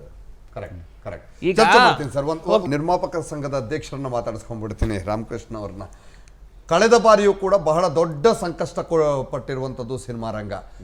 ಏನು ಸ್ವಲ್ಪ ಚೇತರಿಕೆ ಕಾಣ್ತಾ ಇತ್ತು, ಇನ್ನೇನು ಹೊರ ಬಂದ್ವಿ, ಮತ್ತೆ ಶೂಟಿಂಗ್ ಶುರು ಮಾಡ್ತೀವಿ ಅನ್ನೋದ್ರೊಳಗೆ ಮತ್ತೆ ಲಾಕ್ಡೌನ್. ಹೆಂಗಿದೆ ಸರ್ ಪರಿಸ್ಥಿತಿ? ಈ ಕರೆಕ್ಟಾಗಿ ಮಾರ್ಚ್ ಒಂದು ವರ್ಷ 1 ತಿಂಗಳಾಯಿತು. ಲಾಸ್ಟ್ ಮಾರ್ಚ್ 22ಕ್ಕೆ ಹೌದು ಲಾಕ್ಡೌನ್ ಆಗಿರೋದು. ಸೊ ಅವತ್ತಿವತ್ತವರೆಗೂ ನಮ್ಮದು ಸಿನಿಮಾ ಕ್ಷೇತ್ರ ದೊಡ್ಡ ಕ್ಷೇತ್ರ. ಹೌದು, ಇಲ್ಲಿ ಸಾವಿರಾರು ಕೋಟಿ ಟ್ರಾನ್ಸಾಕ್ಷನ್ಸ್ ನಡೀತದೆ. ಸರ್ಕಾರಕ್ಕೂ ಕೂಡ ಸಾಕಷ್ಟು ಆದಾಯ ಬರ್ತದೆ ನಮ್ಮ ಸಿನಿಮಾ ಕ್ಷೇತ್ರದಿಂದ. ಬಟ್ ಇಲ್ಲಿ ಏನಾಗಿದೆ, ನಮ್ಮ ಕಾರ್ಮಿಕರು ನಮಗೆ ಮುಖ್ಯನೇ, ಅದೇ ರೀತಿ ಯಜಮಾನನೂ ಮುಖ್ಯನೇ. ಒಬ್ಬ ಯಜಮಾನ ಅಂತ ಒಬ್ಬ ನಿರ್ಮಾಪಕ ಇರ್ತಾನೆ, ಪ್ರದರ್ಶಕರು ಕೂಡ ಅವರು ಥಿಯೇಟ್ರಿಗೆ ಯಜಮಾನರಾಗಿರ್ತಾರೆ, ವಿತರಕರು ಕೂಡ ಅವರು ಒಂದು ಪಿಕ್ಚರ್ ಅವರು ಕೂಡ ಒಂಥರ ಯಜಮಾನರುಗಳಿರ್ತಾರೆ. ಸರ್, ಮುಖ್ಯವಾಗಿ ನಿರ್ಮಾಪಕ ಇಲ್ಲಿ ಯಜಮಾನರಾಗಿರ್ತಾರೆ. ನಮಗೆ ಹೇಗೆ ಹೊಡೆತ ಬೀಳ್ತದೆ ಚಿತ್ರರಂಗಕ್ಕೆ ಅಂದರೆ, ಇವಾಗ ಅಂತಲ್ಲ, ಸುಮಾರು ಮೊದಲು ಒಂದು ಹಣನ ಡಿಮಾನಿಟೇಷನ್ ಮಾಡಿದರು. ಆವಾಗ ಚಿತ್ರರಂಗ ಹೆಂಗಪ್ಪ ಈಗ ಡಿಮಾನಿಟೇಷನ್ ಮಾಡಿದ್ಮೇಲೆ ಅನ್ನೋ ಒಂದು ಪರಿಸ್ಥಿತಿ ನಮ್ಗೆ ಉದ್ಭವ ಆಯಿತು. ಏಕೆಂದರೆ ಒಬ್ಬ ಯಜಮಾನ, ಒಬ್ಬ ನಿರ್ಮಾಪಕನಿಗೆ ಹಣದ ಕೊರತೆಗಳು ಸ್ಟಾರ್ಟ್ ಆಗ್ಬಿಡ್ತು ಅವಾಗ. ಸೊ ಹಣದ ಖರ್ಚು ಮಾಡೋಕ್ಕಾಗಲ್ಲ, ಖರ್ಚು ಮಾಡಿ ಲೆಕ್ಕಗಳು ಕೊಡಬೇಕು, ಇವೆಲ್ಲ ಸಾಕಷ್ಟು ಇದಾಗ್ಬಿಡ್ತು. ಅದಾದಮೇಲೆ GST ಬಂತು, ಅದು ಚೇತರಿಸ್ಕೊಳ್ಳೋಷ್ಟೊಳಗಡೆ GST ಬಂತು. GSTಯಿಂದ ನಾವೆಲ್ಲ ಸೆಟ್ರೇಟ್ ಆಗ್ತಾಯಿದ್ವಿ, ಹೇಗೆ GSTನ ಹೇಗೆ ಕೊಡಬೇಕು ಅನ್ನೋದು. ಅದಾದಮೇಲೆ ಇನ್ನೊಂದು ದೊಡ್ಡ MRE ಕೊರೋನಾ. ಈ ಕೊರೋನಾಯಿಂದ ಇದು ಮೊದಲ ಅಲೆ ಅಂತೀವಿ, 2ನೇ ಅಲೆ ಅಂತೀವಿ, ಎಷ್ಟು ಅಲೆಗಳು ಬರ್ತಾವೋ ಗೊತ್ತಿಲ್ಲ. 2ನೇದ್ರಲ್ಲಿ ಇದೀವಿ ಈಗ. ನಮ್ಮ ಸರ್ಕಾರ ಕೂಡ ನಮ್ಗೆ ಏನು ಮಾಡಬೇಕಾಗುತ್ತೆ, ಇಂಥ ಒಂದು ಸಂದರ್ಭದಲ್ಲಿ ಬಂದಾಗ ನಾವು ಯಾವತ್ತೂ ಅಡ್ವಾನ್ಸ್ ಆಗಿರಬೇಕು. ಒಂದು 3 ತಿಂಗಳು ನಾವು ಲಾಕ್ಡೌನ್ ಮಾಡಿದ್ರು ಕೂಡ ಜನತೆನ ನಾವು ಸಾಕ್ತೀವಿ ಅನ್ನೋ ಥರ ಸರ್ಕಾರ ಅದೊಂದು ನಿರ್ಧಾರವನ್ನು ತಗೋಬೇಕಾಗುತ್ತೆ. ಯಾಕೆ ಅಂದರೆ ಅವನಿಗೆ ದಿನನಿತ್ಯದ ಒಂದು ಅವಶ್ಯಕತೆ ಏನಿದೆ, ಊಟ ಇರ್ಬೋದು, ತಿಂಡಿ ಇರ್ಬೋದು, ಯಾವ ರೀತಿ ಅವ್ನ ಮನೆ ಬರಬೇಡಪ್ಪ, ನಿನ್ನ ಮನೆದ ಈಚೆ ಬರಬೇಡ, ನಿನಗೆಲ್ಲ ನಾವು ನೋಡ್ಕೊತೀವಿ ಅಂದ್ರೆ ಯಾರು ಈಚೆ ಕಡೆ ಬರಲ್ಲ. ಖಂಡಿತ. ಸೊ ಇವತ್ತು ದುನಿಗೂಲರ್ ಇರ್ಬೋದು, ಯಾರೇ ಇರ್ಬೋದು, ಅವ್ರಿಗೆ ಸಮಸ್ಯೆಗಳು ಇರ್ತವೆ. ಅವ್ರಿಗೆ ನನಗೆ ಇವತ್ತು ದುಡಿದ್ರೆ, ಇವತ್ತು 100 ರೂಪಾಯಿ ದುಡಿದ್ರೆ ನಾವು ಅಕ್ಕಿ ತೊಗೊಂಡು ಹೋಗ್ಬೋದು ಅನ್ನೋ ಭಾವನೆಗಳು ಇರ್ತದೆ. ಇದೇ ರೀತಿ ಎಲ್ಲರಲ್ಲೂ ಇರ್ತದೆ. ನಮ್ಮ ಸಿನಿಮಾ ಕಾರ್ಮಿಕರು ಇರ್ಬೋದು, ಕಾರ್ಮಿಕರು ಒಂದು ದಿವಸ ಶೂಟಿಂಗ್ ಹೋಗ್ಬಿಟ್ರೆ ನನಗೆ ಒಂದು 500 ರೂಪಾಯಿ ಬರ್ತದೆ, 200 ರೂಪಾಯಿ ಬರ್ತದೆ, 300 ರೂಪಾಯಿ, ಅದರಿಂದ ನಾವು ಬದುಕ್ತೀವಿ ಅನ್ನೋ ಒಂದು ಭಾವನೆ ಇರುತ್ತೆ. ಸೊ ಇದೆಲ್ಲ ಸರ್ಕಾರ ಇಂಥ ಒಂದು ಸಂದರ್ಭದಲ್ಲಿ, ಸೊ ಯಾವಾಗ ನಮಗೆ ಕೊರೋನಾ ಅನ್ನೋದನ್ನ ಬಂತು ಅವಾಗಲೇ ಎಚ್ಚೆತ್ಕೋಬೇಕಿತ್ತು. ಸಾರ್ ಹೇಳಿದರು ನಮಗೊಂದು 3 ತಿಂಗಳು ಸೆಪ್ಟೆಂಬರ್ವರೆಗೂ ಸ್ವಲ್ಪ ಸೆಪ್ಟೆಂಬರ್ ಆದಮೇಲೆ ರಿಲೀಫ್ ಆಯಿತು. ರಿಲೀಫ್ ಆದಮೇಲೆ ಸ್ವಲ್ಪ ನಾವು ಏನು ಇರಲ್ವೇನಪ್ಪ ಅನ್ನೋ ಥರ ತಿರ್ಗಾ ನಾವು ಮೈ ಮರೆತ್ಬಿಟ್ವಿ. ಆದರೆ ನಾವು ಜನಗಳು ಮೈ ಮರಿತೀವಿ, ಸರ್ಕಾರ ಮೈ ಮರಿಬಾರ್ದು. ಯಾಕೆ ಸರ್ಕಾರದ ಸಾಕಷ್ಟು ತಜ್ಞರು ಇರ್ತಾರೆ, ಮುಂದೆ ಏನಾಗುತ್ತೆ ಅನ್ನೋದು ಅವ್ರಿಗೆ ಗೊತ್ತಿರ್ತದೆ. ಸೊ ಅವರು ಇವನ್ನೆಲ್ಲ ಅದೊಂದು ಕೂತ್ಕೊಂಡು ಚರ್ಚೆ ಮಾಡಿ, ಇವಾಗ ಸದ್ಯಕ್ಕೆ ಈ ಥರ ಇದೆ, ಮುಂದಕ್ಕೆ ಇನ್ನೂ ಹೇಳ್ತಾನೆ ಇದ್ದಾರೆ, ಮುಂದಕ್ಕೆ ಬರುತ್ತೆ. ಅವಾಗ ನಾವು ಏನು ಮಾಡಬೇಕಿತ್ತು? ಈ ಚುನಾವಣೆಗಳು ನಡೆದು ಅದರಲ್ಲಿ ಸಾಕಷ್ಟು ಲಕ್ಷಾಂತರ ಜನಗಳು ಸೇರ್ಕೊಂಡ್ರು. ಒಂದೊಂದು ರೀತಿ ಅಲ್ಲ, ಈಗ ಕೊರೋನಾ ಬರಲಿಕ್ಕೆ ಸಾಕಷ್ಟು ಉದಾಹರಣೆಗಳು ಬಂದು ಇವತ್ತು ಬೆಂಗಳೂರಿಗೆ 34,000 ಜನ ಒಂದು ಕೊರೋನಾ ಸೋಂಕಿತ ಇದ್ದಾರೆ ಅಂದರೆ ನಮ್ಮ ಬೆಂಗಳೂರಿನ ಯಾವ ರೀತಿ ನಮ್ಮಲ್ಲಿ ಒಂದು ಆಡಳಿತ ನಡೆಸ್ತಿದ್ದಾರೆ ಅನ್ನೋದು ನಮಗೆ ಭಯ ಆಗ್ಬಿಟ್ಟಿದೆ. ಇವತ್ತು ಮುಂದೆ ಹೆಂಗೆ 3ನೇ ಅಲೆ ಬಂದ್ರೆ ಹೇಗೆ, 4ನೇ ಅಲೆ ಬಂದ್ರೆ ಹೇಗೆ, ಎಷ್ಟು ಅಲೆಗಳು ಬರ್ತದೆ ನಮಗಿನ್ನ ಕನ್ಫರ್ಮೇಷನ್ ಇಲ್ಲ. ಸೊ ಇದ್ರಲ್ಲಿ ನಾವು ಯಾವ ರೀತಿ ಬಚಾವ್ ಆಗಬೇಕು, ಸೊ ನಾವೆಲ್ಲ ಇವಾಗ ಕೂತ್ಕೊಂಡು ಚರ್ಚೆ ಮಾಡೋದು. ನಮ್ಮ ಚಿತ್ರರಂಗದಲ್ಲಂತೂ ಭಾಳ, ಈಗ ನೋಡಿ ನಮ್ಗೆ ಹೇಳಿದ್ರು ಅವಾಗ ಒಂದು ನಾವು KEB ಬಿಲ್ ಕಟ್ಟಂಗಿಲ್ಲ, ಆಮೇಲೆ ವಾಟರ್ ಬಿಲ್ ಕಟ್ಟಂಗಿಲ್ಲ, ಪ್ರಾಪರ್ಟಿ ಟ್ಯಾಕ್ಸ್ ಕಟ್ಟಂಗಿಲ್ಲ, ಲೋನ್ ತೊಗೊಂಡ್ರೆ ಲೋನ್ ಕಟ್ಟಂಗಿಲ್ಲ, ಎಲ್ಲವನ್ನು ಕೂಡ ಕ್ಲಿಯರ್. ಒಂದು 3 ತಿಂಗಳಾದ್ಮೇಲೆ ಎಲ್ಲವನ್ನು ಕೂಡ ಮಾಮೂಲಿ ಲೋನ್ ಕೇಳಿದ್ರೆ ತಿರ್ಗಾ ಬಂದರು ಅವರು. ಹೌದು. ಆಮೇಲೆ ಯಾರಿಗೂ ಬಾಡಿಗೆ ಕೇಳ್ತಾ ಇದ್ರು, ಬಾಡಿಗೆ ಕೇಳಕ್ಕೆ ಸ್ಟಾರ್ಟ್ ಮಾಡಿದ್ರು. KEB ಕೇಳಕ್ಕೆ ಅವರು ಬಿಲ್ KEB ಕೂಡ ಕಟ್ ಮಾಡೋಕೆ, ಅದು ಸರ್ಕಾರದ ಇದರಲ್ಲಿ ಸರ್ಕಾರ ಅಂತಾನೆ KEB ಬಿಲ್ ಕಟ್ಟಕ್ಕೆ ಸ್ಟಾರ್ಟ್ ಮಾಡಿದ್ರು, 3 ತಿಂಗಳು ಕಟ್ಟಿಲ್ಲ ಅಂದರೆ ಒಂದೊಂದಲ್ಲ ಸಮಸ್ಯೆಗಳು. ಯಾಕೆಂದ್ರೆ ನಾವು ಹೆಚ್ಚು ಈಗ ನಮ್ಮ ಚಿತ್ರಮಂದಿರ ತಗೊಳ್ಳಿ, ಅವರು ಚಿತ್ರಮಂದಿರ ಇಟ್ಕೊಂಡು ಅವರು ಎಲ್ಲ ಅಲ್ಲಿ ಕಾರ್ಮಿಕರು ಸಂಬಳ ಕೊಡಬೇಕಾ ಬಂದಿತ್ತು. ಸಂಬಳ ಕೊಟ್ಟು ಸಾಕು, ಅವ್ರನ್ನ ಇನ್ನ ಇಟ್ಕೊಂಡ್ರು, ಬಿಟ್ಟು ಓಡೋಗ್ಬಿಟ್ರೆ ಕಷ್ಟ ಆಗುತ್ತೆ ಅಂತ ಇಟ್ಕೊಂಡು ಅವರು ಕೂಡ ಒಂದು ನಮ್ಮ ಸರ್ಕಾರದ ಸಾಕಷ್ಟು ನಾವು ಕೇಳ್ಕೊಂಡಿದ್ದೀವಿ. ಹೌದು, ಅವ್ರದ್ದೊಂದು KEB ಬಿಲ್ನ ಇದು ಮಾಡಿ, ಪ್ರಾಪರ್ಟಿ ಟ್ಯಾಕ್ಸ್ನೆಲ್ಲ ಮನ್ನಾ ಮಾಡಿ ಅಂತಲೂ ಕೂಡ ಸರ್ಕಾರ ನಾವು ಅವರು ಇನ್ನೂ ಸ್ಪಂದಿಸ್ತೀವಿ ಅಂತೇಳಿ ಇದುವರೆಗೂ ಸ್ಪಂದಿಸಿಲ್ಲ. ಅದೇ ರೀತಿ ನಮ್ಮ ನಿರ್ಮಾಪಕರು ಒಂದು ಪಿಕ್ಚರ್ ನಾವು ನಿರ್ಮಾಣ ಮಾಡಿರ್ತೀವಿ, ಒಂದು ಪಿಕ್ಚರ್ ನಿರ್ಮಾಣ ಮಾಡಿದ ಮೇಲೆ ಒಂದು ಸಾರಿ ಬಿಡುಗಡೆ ಆಗ್ಬಿಟ್ರೆ ಅದ್ರ ಕತೆ ಪಿಕ್ಚರ್ ಒಂದು ಈಗ ಎಷ್ಟೋ ಪಿಕ್ಚರ್ಗಳು ಬಿಡುಗಡೆ ಆಗಿ ನೆಕ್ಸ್ಟ್ ಡೇ ನಿಲ್ಲಿಸ್ಬಿಟ್ರು. ಅಂಥ ಪರಿಸ್ಥಿತಿಗಳಲ್ಲಿ ಹೇಗಾಗ್ಬಿಡ್ತದೆ. ನಮ್ಮ ಸಿನಿಮಾದು ಬೇರೆ ಕ್ಷೇತ್ರ ತರಲ್ಲ, ಒಂದು ಅಂಗಡಿಗಳಲ್ಲಿ ನಾವು ಒಂದು ತರಕಾರಿ ಇರ್ಬೋದು, ಇನ್ನೊಂದು ಮಾಡೋದು, ಇವತ್ತಿಲ್ಲ ನಾಳೆ ಸೇವ್ ಮಾಡ್ಬೋದು. ಸೊ ಇಲ್ಲಿ ಸಿನಿಮಾ ಇವತ್ತು ರಿಲೀಸ್ ಆಗಿ ನಾಳೆ ಲಾಕ್ಡೌನ್ ಅಂದ್ರೆ ಮುಗಿತಿನ್ನ ಚಿತ್ರರಂಗದ ನಾವು ಕೋಟಿಗಟ್ಟಲೆ ಹಾಕಿರ್ಲಿ, 100 ಈಗ ಮೊನ್ನೆ 110 ಪಿಕ್ಚರ್ ಆಯ್ತು. ಸೊ ಈ ಥರ ಕೋಟಿಗಟ್ಟಲೆ ಎಷ್ಟು ಹಾಕಿರ್ತೋ ಅಷ್ಟು ದುಡ್ಡು ಲಾಸ್ ಆಗ್ಬಿಡ್ತದೆ. ಸೊ ಇಂಥ ಒಂದು ಕ್ಷೇತ್ರ ನಾವು ಸರ್ಕಾರದಲ್ಲೂ ಕೇಳ್ತೇವೆ, ಸಿನಿಮಾ ಕ್ಷೇತ್ರಕ್ಕೆ ಒಬ್ರು ನಮಗೆ ಸಚಿವರು ಕೊಡಿ, ನಾವು ಅವ್ರ ಹತ್ರ ಕೆಲವು ವಿಷಯಗಳು ಚರ್ಚೆ ಮಾಡ್ಬೇಕಾದ್ರೆ ನಮ್ದು ಒಂದು ದೊಡ್ಡ ಕ್ಷೇತ್ರ ಅಂತ ಸಾಕಷ್ಟು ಸರಿ ನಾವು ಕೂಡ ನಾವು ಸರ್ಕಾರದ ಪ್ರತಿ ಸಲ ನಿಮ್ಮ ಸಮಸ್ಯೆ ತಗೊಂಡು ಮುಖ್ಯಮಂತ್ರಿಗಳ ಹತ್ರನೇ ಹೋಗ್ಬೇಕು. ಹೌದು, ಪ್ರತಿ ಸಲ ಆಗಿದೆ ಸಮಸ್ಯೆ.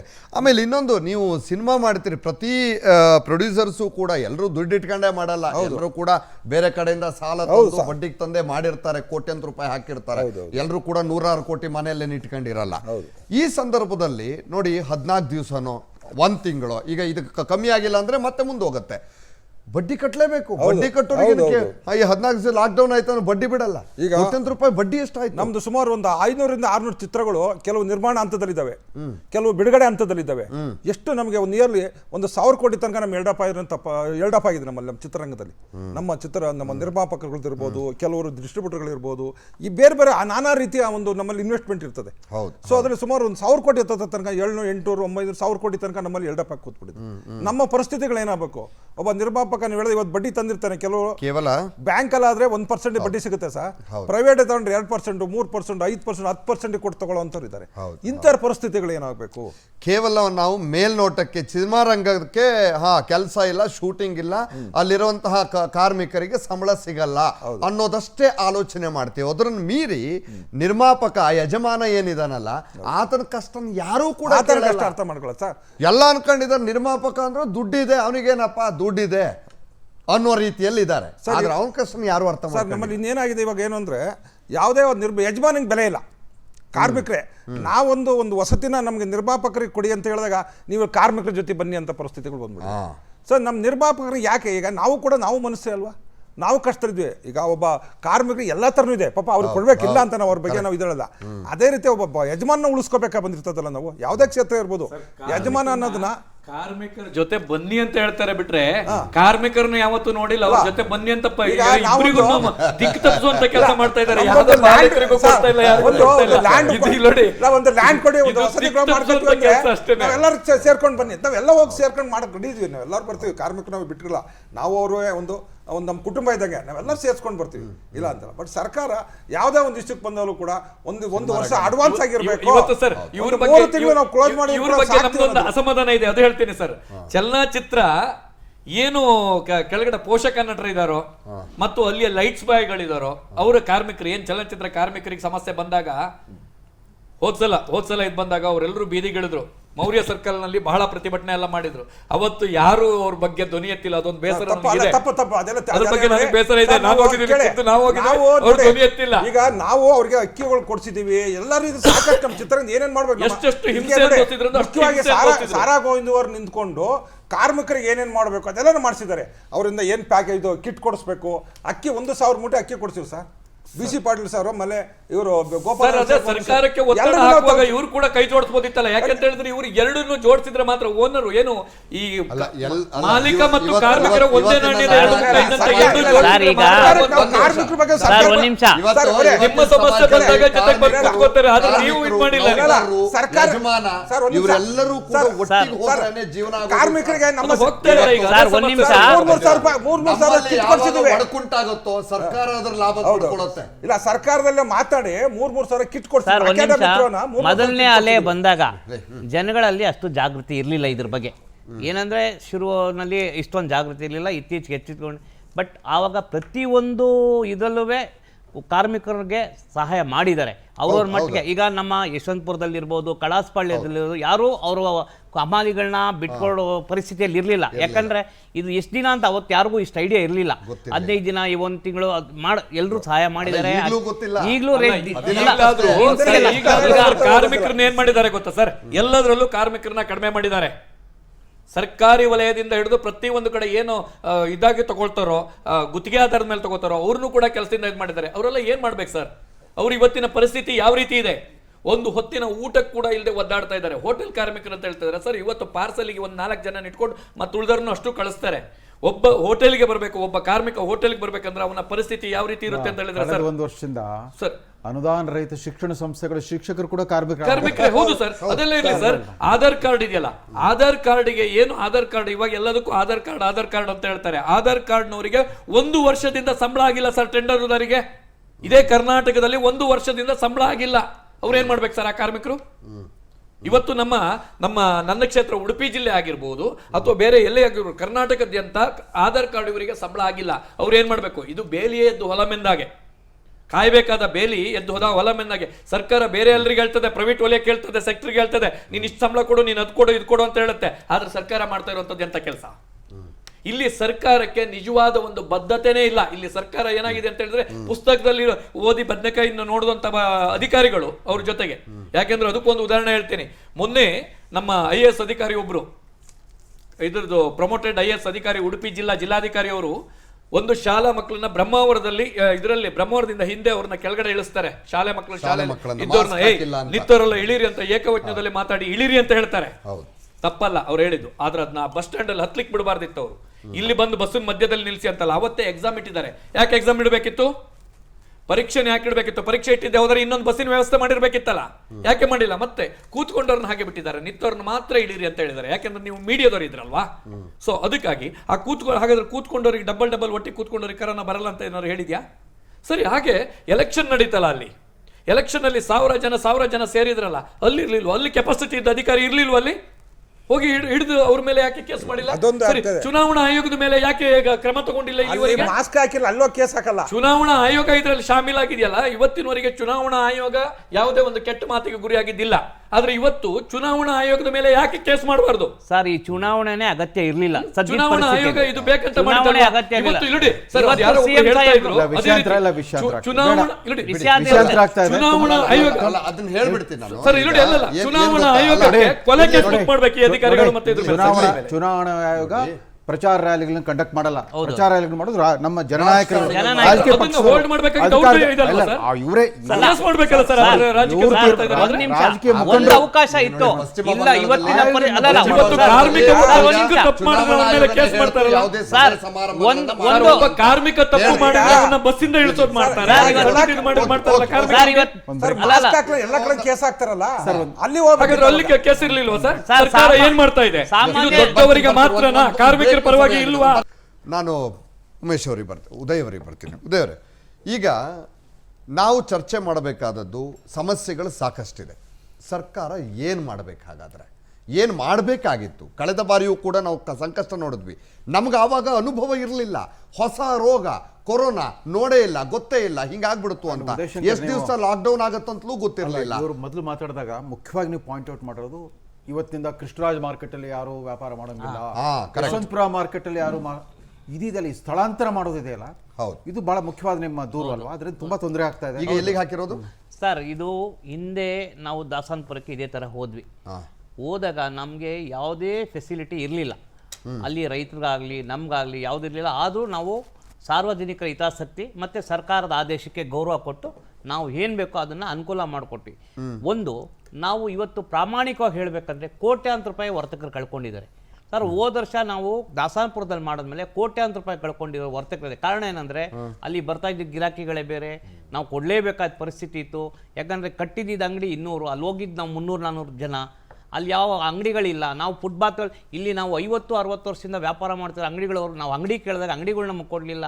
ಯಾರ್ಯಾರಿಗೂ ಹೋಯ್ತು ಅಂಗಡಿಗಳು. ನಿಮಗೆ ಒಳ್ಳೆ ದೀಪಾವಳಿ ಪಟಾಕಿ ವರ್ತಕರ ತರ ಮಾಡ್ಬಿಟ್ರೆ. ಪಟಾಕಿ ವರ್ತಕರು ಅಲ್ಲ, ಪಟಾಕಿ ವರ್ತಕರು ಅಲ್ಲ, ಪಟಾಕಿ ವರ್ತಕರು ಪರಲ್ಲ ಸರ್. ಸ್ವಂತ ಅಂಗಡಿ ಹೋಗ್ಬಿಟ್ಟು ಯಾವುದೋ ಮೂಲೆಯಲ್ಲಿ ಕೂತ್ಕೊಂಡಂಗೆ ಆಗ್ಬಿಟ್ಟು ಅಲ್ಲಿ ಅಧಿಕಾರಿಗಳು ಕೆಲವರು ನಮಗೆ ಸ್ಪಂದಿಸ್ಲಿಲ್ಲ ಮೊದಲನೇ ಬಾರಿ. ಆಮೇಲೆ ಏನಾಯಿತು ಅಂದರೆ ನಾವು ಸಾಲ ಕೊಡಬೇಕಾಯ್ತು, ರೈತರಿಗೆ ಪಟ್ಟಿ ಕೊಡಬೇಕಾಯ್ತು, ರೈತರಿಗೆ ಊಟದ ವ್ಯವಸ್ಥೆ. ಆಮೇಲೆ ಒಬ್ಬೊಬ್ಬ ವರ್ತಕರು ಮಾಡಿದ್ರು, RMC ನಾವು ಎಲ್ಲ ಮಾಡಿದ್ವಿ. ಅದು ಒಂದು ಹಂತದಲ್ಲಿ ನಡ್ಕೊಂಡು ಬಂತು. ಆದರೆ ಪೊಲೀಸ್ನವ್ರು ನಮಗೆ ಕೊಟ್ಟಿದ್ದ ಟಾರ್ಚರ್ ಇದೆಯಲ್ಲ, ಇಲ್ಲಿಂದ ಒಬ್ಬ ಪಾಸ್ ಕೊಟ್ಟರು, RMCಯಿಂದ ಪಾಸ್ ಕೊಟ್ಟರು. ಆ ಪಾಸ್ನ ನಾವು ಇದನ್ನ ಅಲೋ ಮಾಡಲ್ಲ, ನೀವು DC ಆಫೀಸಿಂದ ತರಬೇಕು, AC ಆಫೀಸಿಂದ ತರಬೇಕು, ನಿಮ್ಮ RMC ಪಾಸಲ್ಲಿ ಪ್ರತಿನಿತ್ಯ 100 ಫೋನು. ಒಬ್ಬ ಪೊಲೀಸ್ ಕಾನ್ಸ್ಟೇಬಲ್ಗೆ ನಾವು ಫೋನ್ ಮಾಡಿದ್ರೆ ಫೋನ್ ರಿಸೀವ್ ಮಾಡ್ತಿರ್ಲಿಲ್ಲ ಪರಿಸ್ಥಿತಿ. ಇನ್ಸ್ಪೆಕ್ಟರ್ಗೆ ಫೋನ್ ಮಾಡಿದ್ರೆ ಅವರು ಭಾಷೆಯಲ್ಲಿ ನಾವು ಮಾತು ಕೇಳಬೇಕಾಯ್ತು, ಇಡ್ರಿ ಫೋನು 100. ನಾವು ಕಡೆಗೆ ನಮ್ಮ ಡೈರೆಕ್ಟ್ರು ಸಾಹೇಬರು, ನಮ್ಮ ಸೆಕ್ರೆಟರಿ ಸಾಹೇಬರು ಎಲ್ರಿಗೂ ರಿಕ್ವೆಸ್ಟ್ ಮಾಡಿಕೊಂಡು ಒಬ್ಬ ಗುಮಾಸ್ತರು ಅವರು ಇವ್ರು ಹೋಗೋಕ್ಕೆ ತೊಂದರೆ ಆಗುತ್ತೆ. ಎಲ್ಲ ಪರಿಸ್ಥಿತಿಗಳು ನಾವು ಎದುರಿಸಿದ್ದೀವಿ. ಇವತ್ತು ಬೆಂಗಳೂರು ಮಾರ್ಕೆಟಿಗೆ ಯಾಕೆ ಬರ್ತಾರೆ ಅನ್ನೋದು ನಾವು ಮುಖ್ಯ ತಿಳ್ಕೊಬೇಕು ಸರ್. ಇವತ್ತು ಆಲೂಗಡ್ಡೆ, ಈರುಳ್ಳಿ, ತರಕಾರಿ ಯಾಕೆ ಇವರು ಇದು ಮಾಡ್ತಾರೆ ಅಂದರೆ ನಮಗೊಂದು ನೋವಿದೆ. ಇಡೀ ಇಂಡಿಯಾದಲ್ಲಿ ಎಲ್ಲ ಕಡೆ ಮಾರ್ಕೆಟ್ಸ್ ಇದೆ, ನಿಮಗೂ ಗೊತ್ತು ನಮಗೂ ಗೊತ್ತು. ಆದರೆ ಬೆಂಗಳೂರು ಮಾರ್ಕೆಟಲ್ಲಿ 1 ಲಕ್ಷ 2 ಲಕ್ಷ ಮೂಟೆ ಬಂದರೂ ಮಾರ್ಬಿಟ್ಟು ಅವತ್ತು ರಾತ್ರಿ ರೈತರಿಗೆ ಪಟ್ಟಿ ಕೊಡ್ತಾರೆ. ರಾತ್ರಿ 10 ಗಂಟೆ 12 ಗಂಟೆ 1 ಗಂಟೆ ಆದ್ರೂ ನಾವು 2-3 ಗಂಟೆವರೆಗೂ ವ್ಯಾಪಾರ ಮಾಡಿದ್ವಿ.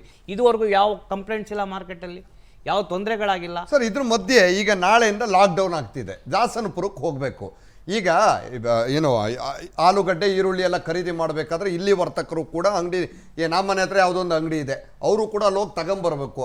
ಹೆಂಗ್ ಸರ್ ಹೋಗೋದು? ಯಾವುದೇ ಓಡಾಡಕ್ಕೆ ವ್ಯಾಪಾರ ಆಗತ್ತ ಅಲ್ಲಿ ಅಂತ ಕೇಳ್ತಾರೆ. ಇವ್ರು ಏನ್ ಮಾಡ್ತಿದ್ದಾರೆ, ಸರ್ಕಾರ ಏನ್ ಮಾಡ್ತಾರೆ ಅಂದ್ರೆ ದಾಸನಪುರದಲ್ಲಿ ಒಂಥರ ಕಣ್ಣೋರಿಸ್ದಾಗೆ ರೈತರು ಮಾಲ್ ಇಳಿಸ್ಕೊಂಡು ವ್ಯಾಪಾರ ಮಾಡಿ. ಏನು 6 ಗಂಟೆಯಿಂದ 10 ಗಂಟೆ, ನಾವು 6 ಗಂಟೆಗೆ ಹೋಗಕ್ಕಾಗಲ್ಲ, 10 ಗಂಟೆ ಒಳಗೆ ಬರಕ್ಕಾಗಲ್ಲ. ವ್ಯಾಪಾರ ಮಾಡಕ್ಕೆ ಗ್ರಾಹಕರು ಕೇಳಿಲ್ಲ ಸರ್. ಇನ್ನು ನನ್ನ ಪರಿಸ್ಥಿತಿ ಹೇಳ್ತೀನಿ, ನೀವು ದಯವಿಟ್ಟು.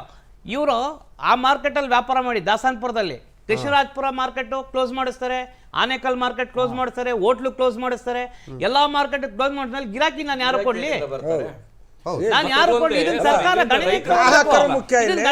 ಇದಕ್ಕೆ ಸಂಬಂಧಪಟ್ಟ ಅಧಿಕಾರಿಗಳು, ಮಿನಿಸ್ಟ್ರು ನಮ್ಮನ್ನ ಕರೆಸಿ ಮಾತಾಡಿ, ನೋಡಪ್ಪ ನೀವು ತರಿಸೋದನ್ನ ಕಮ್ಮಿ ಮಾಡಿ, ಈ ರೀತಿ ಮಾಡಿ 1-2 ದಿನ ಕಾಲಾವಕಾಶ ಕೊಟ್ಟು. ಈಗ 1 ಲಾರಿ ಲೋಡ್ ಆದರೆ 2 ದಿನ 3 ಇವತ್ತು ನಮಗೆ UP-ಇಂದ ಬರ್ತದೆ ಆಲೂಗಡ್ಡೆ, MP-ಇಂದ ಬರ್ತದೆ ಆಲೂಗಡ್ಡೆ. ಇದು ಬರಬೇಕಂದ್ರೆ 5 ದಿನ 6 ದಿನ ಟೈಮ್ ತಗೊಳುತ್ತೆ. ನೀವು ಏಕಾಕಿ ನಾಳೆಯಿಂದ ನೀವು ಅಲ್ಲಿ ಇಳಿಸ್ಕೊಂಡ್ರೆ ಬರೋ ಡ್ರೈವರ್ಗೆ ನಾನು ಎಲ್ಲಿ ಅಂಗಡಿ ಇರಲ್ಲ, ಅಂಗಡಿ ನಂಬರ್ ಗೊತ್ತಿರಲ್ಲ, ನನಗೆ ಅಂಗಡಿ ನನ್ನ ಮನೆ ಗೊತ್ತಿಲ್ಲದೆ ಇದ್ಮೇಲೆ ನಾನು ಯಾವ ಮನೆಗೆ ಬಾ ಅಂತ ಅವ್ನಿಗೆ ಹೇಳಕ್ಕಾಗ್ತದೆ? ಲಕ್ಷಾಂತರ ರೂಪಾಯಿ ಮಾಲ್ ಬರ್ತದೆ ಸರ್. ಆಮೇಲೆ ಲಕ್ಷಾಂತರ ರೂಪಾಯಿ ಮಾಲ್ ಬರ್ತದೆ. ನಾವು ನಮ್ಮ ಲೋಕಲ್ ರೈತರಿಗಾದ್ರೆ ಸ್ವಲ್ಪ ಹಣ ಅದು ಇದು ಕೊಟ್ಟಿದ್ದೀವಿ. ಇವತ್ತು UP MP-ಇಂದ ಬರೋನಿಗೆ ನಾವು 1 ರೂಪಾಯಿ ಕೊಟ್ಟಿಲ್ಲ. ಅವನು ಒಂದು ಗಾಡಿ ಲೋಡ್ ಮಾಡಿದ್ರೆ ಸ್ಟೋರಿಂದ ಒಂದು 5-6 ಲಕ್ಷ ರೂಪಾಯಿ ಪಟ್ಟಿ ಆಗ್ತದೆ. ಅಂತ ಮಾಲ್ ನಾವು ನಮ್ಮ ನಂಬಿಕೆ ಇಟ್ಟು ಒಂದು ಫೋನಲ್ಲಿ ಕಳಿಸ್ತಾರೆ, ನಮ್ಗೆ ಫೇಸ್ ಟು ಫೇಸೇ ಗೊತ್ತಿರಲ್ಲ ಅಂತರು. ಇದನ್ನೆಲ್ಲ ನಾವು ಫೇಸ್ ಮಾಡ್ಬೇಕಂದ್ರೆ ನಮಗೆ ಭಾಳ ತೊಂದರೆ ಆಗಿದೆ. ಇವ್ರು ಏನಾಗಿದೆ ಅಂದರೆ, ಆಗ್ಲೇ ನಾನು ಹೇಳೋದಲ್ಲ, ವರ್ತಕತನದಲ್ಲಿ ವಿಭಜನೆ ಮಾಡ್ಬಿಟ್ಟಿದ್ದಾರೆ ಈ ಅಧಿಕಾರಿಗಳು. ಅಂದ್ರೆ ನಾನು ಹೇಳಲ್ಲ ಹೆಸರು, ಅದನ್ನ ತಾವು ಅರ್ಥ ಮಾಡ್ಕೊಳ್ತೇವೆ ಅಂತ ಭಾವಿಸಿದ್ದೀನಿ. ತರಕಾರಿಯವರು ಅಂದ್ರೆ ಏನೋ ಒಂಥರ ನೆಗ್ಲೆಕ್ಟ್. ಇದು ಆಗಬಾರ್ದು. ತರಕಾರಿಯವರು RMC ಕಟ್ಟಿದ್ದೀವಿ. ನಾವು ಒಂದು ದಿನಕ್ಕೆ ಲಕ್ಷಾಂತರ ರೂಪಾಯಿ RMC ಕಟ್ಟಿರೋದಕ್ಕೆ ಪ್ರೂಫ್ ಇದೆ. ಇದೇ ನಾನು ಇಲ್ಲಿ ಕೂತ್ಕೊಂಡು ಹೇಳುವಂಥದ್ದಲ್ಲ, ಇಡೀ ಸರ್ಕಾರಕ್ಕೆ ಗೊತ್ತು, ಇಡೀ ನಮ್ಮ RMC ಇದು ಗೊತ್ತು, ಇವ್ರಿಗೂ ಗೊತ್ತು. ಇವ್ರ ಅಣ್ಣ ಅವರು ಅದೇ ಬಿಸ್ನೆಸ್ ಮಾಡ್ತಿರೋದ್ರಿಂದ ಎಲ್ಲರೂ ಗೊತ್ತಿರೋ ವಿಷಯ. ಲಕ್ಷಾಂತರ ರೂಪಾಯಿ RMC ಹೋಗ್ತಿದೆ. ರೈತರಿಗೆ ಅನುಕೂಲ ಮಾಡ್ಕೊಟ್ಟಿದ್ದೀವಿ. ರೈತರು ಕಷ್ಟ ಸುಖ ಅಂತ ಬಂದಾಗ ನಾವು ಮನೆ ಮಠ ಅಡ ಇಟ್ಟು, ಒಡವೆ ಅಡ ಇಟ್ಟು ದುಡ್ಡುಗಳು ಕೊಟ್ಟಿದ್ದೀವಿ. ಯಾವ RMC ಅವರು ಕೊಟ್ಟಿಲ್ಲ. ಇವತ್ತು RMC ಅವರು ನಮ್ಮನ್ನು ಕೆಲವು ಸಮಯದಲ್ಲಿ ನೋಡಿದ್ರೆ ನಮಗೆ ಭಾಳ ಬೇಸರ ಆಗ್ತದೆ. ಇತ್ತೀಚೆಗೆ ನಮ್ಮ ವ್ಯಾಪಾರವೇ ಬೇಡ. ಇವತ್ತು ಯಾವ ಮಟ್ಟಕ್ಕೆ ಹೋಗಿದೆ ಅಂದರೆ ನಮ್ಮ ದುಡ್ಡನ್ನ ನಾವು ರೈತರಿಗೊಬ್ಬರು ಪಟ್ಟಿ ಕೊಡದೇ ಇದ್ರೆ, ಇವತ್ತು ನೀವು ವ್ಯಾಪಾರ ಮಾಡೋರು ಅಥವಾ APMC ನೀವೇ ಹಿಂಗ ಅಂದ್ರೆ ಬೇರೆ ಜನ ಹೆಂಗ್ ಹೇಳ್ತಿದಾರ ಅಂದ್ರೆ ಇವತ್ತು ನಮ್ ಬೆಂಗಳೂರೇ ಬೇಡಪ್ಪ ಅಂತ ಹೊರಟು ಹೋಗ್ತಿದ್ದಾರೆ. ಅನ್ಸುತ್ತೆ ಸರ್, ಜೀವನ ಮಾಡೋದಂದ್ರೆ ಎಲ್ಲರೂ ನಮ್ಮ ಅಧಿಕಾರಶಾಹಿಯ ದೃಷ್ಟಿಕೋನ ಯಾವ ಥರ ಅಂತಂದ್ರೆ, ಈ ತರಕಾರಿ ಹೂವು ಹಣ್ಣು ಮಾರಾಟ ಮಾಡೋರೆಲ್ಲ ಅವರೆಲ್ಲ ಶ್ರಮಜೀವಿಗಳು, ಕಷ್ಟ ಸಹಿಷ್ಣುಗಳು. ಅವ್ರು ಹೆಂಗಿದ್ರು ಸಹಿಸ್ಕೊಳ್ತಾರೆ, ಹೆಂಗೋ ಅಡ್ಜಸ್ಟ್ ಮಾಡ್ಕೊಳ್ತಾರೆ. ಅಲ್ಲ ಆಮೇಲೆ ಅದು ಇನ್ನೊಂದು essential commodity. ಕೆಳಮಟ್ಟದಲ್ಲಿ ನೋಡೋದು ಜಾಸ್ತಿ. ಸರ್ಕಾರ ಇದೊಂದು ಮಾಡ್ತಾ ಇದೆ. ನಮ್ಮ ಹತ್ರ ಇವ್ರು ಬರ್ಬೇಕಾ ಶುಲ್ಕ ತಗೊಳ್ತಾರೆ. ಇವ್ರು ಬೇರೆ ಏನಾದ್ರು ಸರ್ಕಾರಕ್ಕೆ ಡೊನೇಷನ್ ಬೇಕಂದ್ರೆ ನಮ್ಮ ಹತ್ರ ಬರಕ್ಕೆ ಎಲ್ಲ ಬೇಕು. ಅವಾಗ ಬೇರೆ ಟೈಮಲ್ಲಿ ನಮ್ಮನ್ನ ಒಂದು ಗುಂಪಾಗಿ ಪರಿಗಣನೆ ಮಾಡ್ಬಿಟ್ಟು ಸೈಡ್ ಸಪರೇಟ್ ಆಗಿ ಇಟ್ಬಿಡ್ತಾರೆ. ಅದು ತೊಂದರೆ ಆಗ್ತಿದೆ. ರವಿ ಶೆಟ್ಟಿ ಅವರು ಆಮೇಲೆ ಅಲ್ಲ ಇದಕ್ಕೆ ನಾವು ಓಕೆ ಸರ್, ಅವ್ರದ್ದು ಒಪಿನಿಯನ್ ತಗೊಂಡ್ಬಂದ್ಬಿಟ್ಟು ಹೋಟೆಲ್ ಕಾರ್ಮಿಕರ ವಿಷಯದಲ್ಲಿ ಹೇಳ್ಬೇಕಂದ್ರೆ, ನೀವು ಹೋದ ವರ್ಷ ನಾವು ಏನು ಹೊಸದಾಗಿ ಪ್ರಥಮ ಅಲೆ ಬಂತು, ಅವಾಗ ನಾವು ಸರ್ಕಾರದಿಂದ ನಾವು ಬೇರೆ ಏನು ಕೇಳಿಲ್ಲ. ನಾವು ಕೇಳಿರೋದು ಒಂದೇ, ಮೊದಲು ಈ ವರ್ಷ ನಿಮಗೆ ತಕ್ಷಣವಾಗಿ ನಿಮಗೆ ಭಾರ ಹಾಕಲ್ಲ, ಮುಖ್ಯಮಂತ್ರಿಗಳ ಹತ್ರ ನೇರವಾಗಿ ಮುಖ್ಯಮಂತ್ರಿಗಳ ಹತ್ರ ಕೇಳಿರುವಂಥದ್ದು. ಮುಖ್ಯಮಂತ್ರಿಗಳೇ, ನೀವು ಮೊದಲು ಸರ್ವೆ ಮಾಡಿಸಿ. ಈ ವರ್ಷಕ್ಕಿಲ್ಲದೆ ಇದ್ರೆ ಇನ್ನೊಂದು ಸಲಕ್ಕಾದ್ರೂ ಬೇಕಾಗುತ್ತೆ. ನಮ್ಮ ಹೋಟೆಲ್ ಕಾರ್ಮಿಕರು ಎಷ್ಟು ಜನ ಇದ್ದಾರೆ, ಈ ಬೇರೆ ಕಾರ್ಮಿಕರು, ರೈತ ಕಾರ್ಮಿಕ, ಈಗ ರೈತರು ಅಂತ ಹೇಳ್ತಾ ಇದ್ದಾರೆ ನಮ್ಮ ಗೆಳೆಯರು. ರೈತರಿಗೆ ಅವ್ರದ್ದೇ ಆದಂಥ ಸೌಲಭ್ಯ ಕೊಡ್ತಾ ಇದೆ ಸರ್ಕಾರ. ಓಕೆ, ತಕ್ಕ ಮಟ್ಟಿಗೆ ಸ್ವಲ್ಪ ಆದರೂ ಕೊಡ್ತಾ ಇದೆ. ಅವ್ರು ಕೊಟ್ಟಿಲ್ಲ ಅಂದ್ರೂ ಅವ್ರು ಬೆಳೆದಿರೋ ಅನ್ನ ಇರುತ್ತೆ, ಅಲ್ಲೇ ಏನೋ ಮಾಡ್ಕೊಂಡು ತಿನ್ಬೋದು, ಉಪ್ಪು ನೀರು ಒಂದಿದ್ರೆ. ಸೊ ಆದರೆ ರೈತ ಕಾರ್ಮಿಕರು ಅಂತ ಇದ್ದಾರೆ, ಅವರಿಗೆ ಯಾವುದೇ ರೀತಿಯ ಸೌಲಭ್ಯಗಳಿಲ್ಲ. ಅವರು ಅಲ್ಲ, ಅದ್ರ ಜೊತೆಗೆ ಅವ್ರು ಆಗ್ಲೇ ಹೇಳಿದ ಹಾಗೆ, ಉದಯಶಂಕರ್ ಅವ್ರು ಹೇಳಿದ ಹಾಗೆ ನೋಡಿ, ಹಮಾಲಿ ಕಾರ್ಮಿಕರು ಅವರು ಕೂಡ ಅವರಿಗೆ ಯಾವುದೋ ಒಂದು ಕೆಲಸ ಸಿಕ್ಕರ ಆ ದಿನದ್ದು ಕಮ್ಮಿ ಒಂದು ಸಿಗುತ್ತೆ, ಅದರಲ್ಲಿ ಹೊಟ್ಟೆ ತುಂಬ್ಕೊತಾರೆ. ಗಂಟೆ ಹೊಡಿ ತಟ್ಟೆ ಹಿಡಿ ಅವ್ರದ್ದು ಅಷ್ಟೇನೆ. ಇವತ್ತು ಏನು ಕೆಲಸ ಮಾಡಿದ್ರೆ ಮಾತ್ರ, ಇವತ್ತು ಕೆಲಸ ಮಾಡಿ ಅವ್ರದ್ದು ಮೂಟೆ ಬಂದು ಇಳಿಸಿದ್ರೆ ಮಾತ್ರ ಅವ್ರದ್ದು ಹೊಟ್ಟೆ ತುಂಬಂಥದ್ದು. ಅವ್ರದ್ದು ಅದರಲ್ಲೂ ಅವ್ರದಿಗೆ ಹಲವಾರು ಅವ್ರ ಮಕ್ಕಳನ್ನು ಓದಿಸ್ಬೇಕು. ನಾವು ಹಮಾಲಿಗಳಾದಾಗೆ ನಮ್ಮ ಮಕ್ಕಳಾಗಬಾರ್ದು, ಮಕ್ಕಳನ್ನು ಓದಿಸ್ಬೇಕು. ಹಲವಾರು ಕನಸು ಕಂಡುಬಿಟ್ಟು ಅವರು ಭಾಳಷ್ಟು ಸಾಲಗಳು ಮಾಡಿರೋಂಥದ್ದು, ಚೀಟಿಗಳು ಮಾಡಿರೋಂಥದ್ದು, ಬೇರೆ ಏನೋ ಮಾಡಿರೋಂಥದ್ದು, ಈ ಥರ ವ್ಯವಹಾರಗಳಿರ್ತದೆ.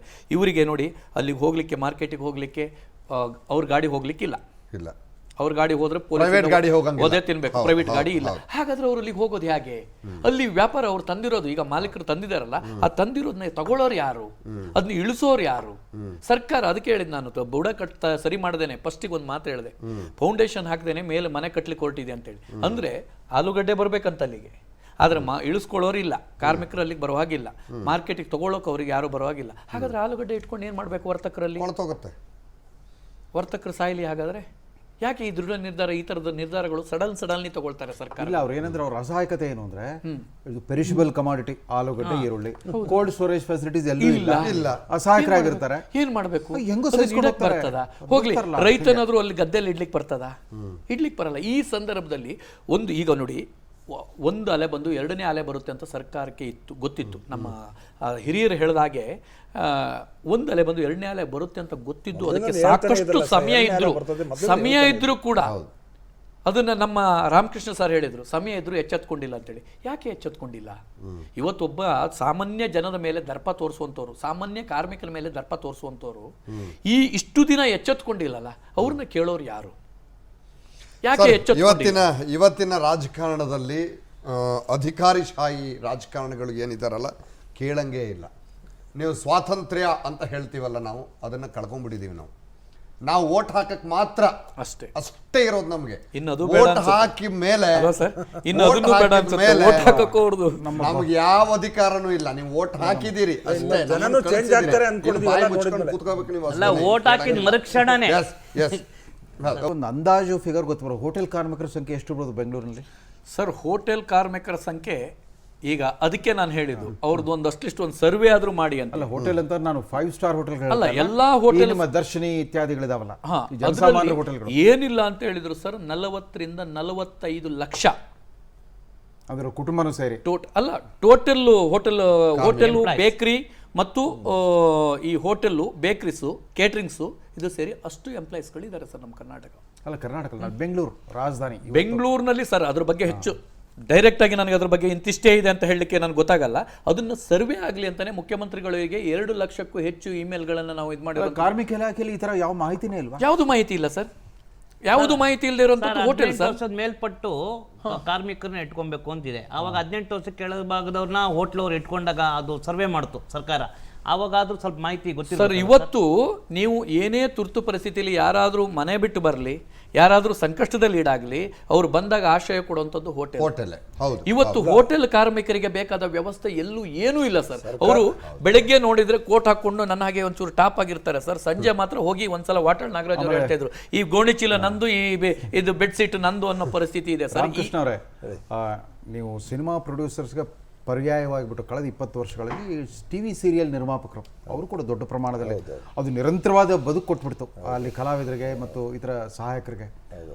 ಅವ್ರ ಗತಿ ಏನು ಸರ್? ಈಗ ಅವ್ರಿಗೆ ಬೇರೆ ಇನ್ನು ಯಾವ ಕೆಲಸ ಬರಲ್ಲ. ಈಗ TV ನಿರ್ಮಾಪಕರು ಇರ್ಬೋದು, ಸಿನಿಮಾ ನಮಗೊಂಥರ ಒತ್ತಡ. ನಾವು 5 ಭಾಷೆಗಳ ಜೊತೆ ಚರ್ಚೆ, ಅದು ಒಂದು ಮೇನ್ ಒತ್ತಡ. ಅದ್ರ ಜೊತೆಗೆ ಕೊರೋನಾ ಒಂದು ನಮ್ಗೊಂದ್ರ ಈಗ ಡಬ್ಬಿಂಗ್ ಬೇರೆ ಚಲನಚಿತ್ರಗಳು ಕೂಡ ನಮ್ಮಲ್ಲೂ ಕೂಡ ಡಬ್ಬಿಂಗ್ಗಳು ಆಗ್ತಿದ್ದಾವೆ, ಬಿಡುಗಡೆಗಳು ಮಾಡ್ತಿದ್ದಾರೆ. ಆಮೇಲೆ ಅದೇ ಥರ TV ಸೀರಿಯಲ್ಗಳು ಕೂಡ ಆಗ್ತಿದ್ದಾವೆ. ಸೊ ಇದೆಲ್ಲ ನಮ್ಮ ಚಿತ್ರರಂಗದ ಮೇಲೆ ಭಾಳ ಹೊಡೆತಗಳು ಬೀಳ್ತದೆ, ನಮ್ಮ ನಿರ್ಮಾಪಕರುಗಳ ಮೇಲೆ ಭಾಳ ಹೊಡೆತ ಬೀಳ್ತದೆ. ಸೊ ಯಾವ ರೀತಿ ಮುಂದೆ ಈ ಒಂದು ಲಾಕ್ಡೌನ್ ಬಂದಮೇಲೆ ನಾವು ಯಾವ ರೀತಿ ಸರ್ವೆ ಆಗಬೇಕು ಅನ್ನೋದ್ರ ಬಗ್ಗೆ ಭಾಳ ಆತಂಕ ನಮ್ಮಲ್ಲಿ ಕಾಡ್ತಾ ಇದೆ.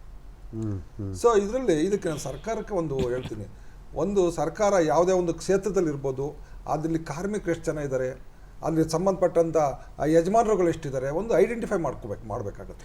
ನಿಮ್ಮ ಚಲನಚಿತ್ರ ವಾಣಿಜ್ಯೋದ್ಯಮ ಸಂಘದಲ್ಲೂ ಈ ಡೇಟಾ ಇಲ್ವಾ ಇದಕ್ಕೆ ಸಂಬಂಧಪಟ್ಟಿದ್ದು? ಇಲ್ಲ, ನಮ್ಮಲ್ಲಿ ಒಂದು 10,000 ಜನ ಮೇಲೆ ಕಾರ್ಮಿಕರು ಇದ್ದಾರೆ. ಬಟ್ ಅವ್ರ ಕುಟುಂಬ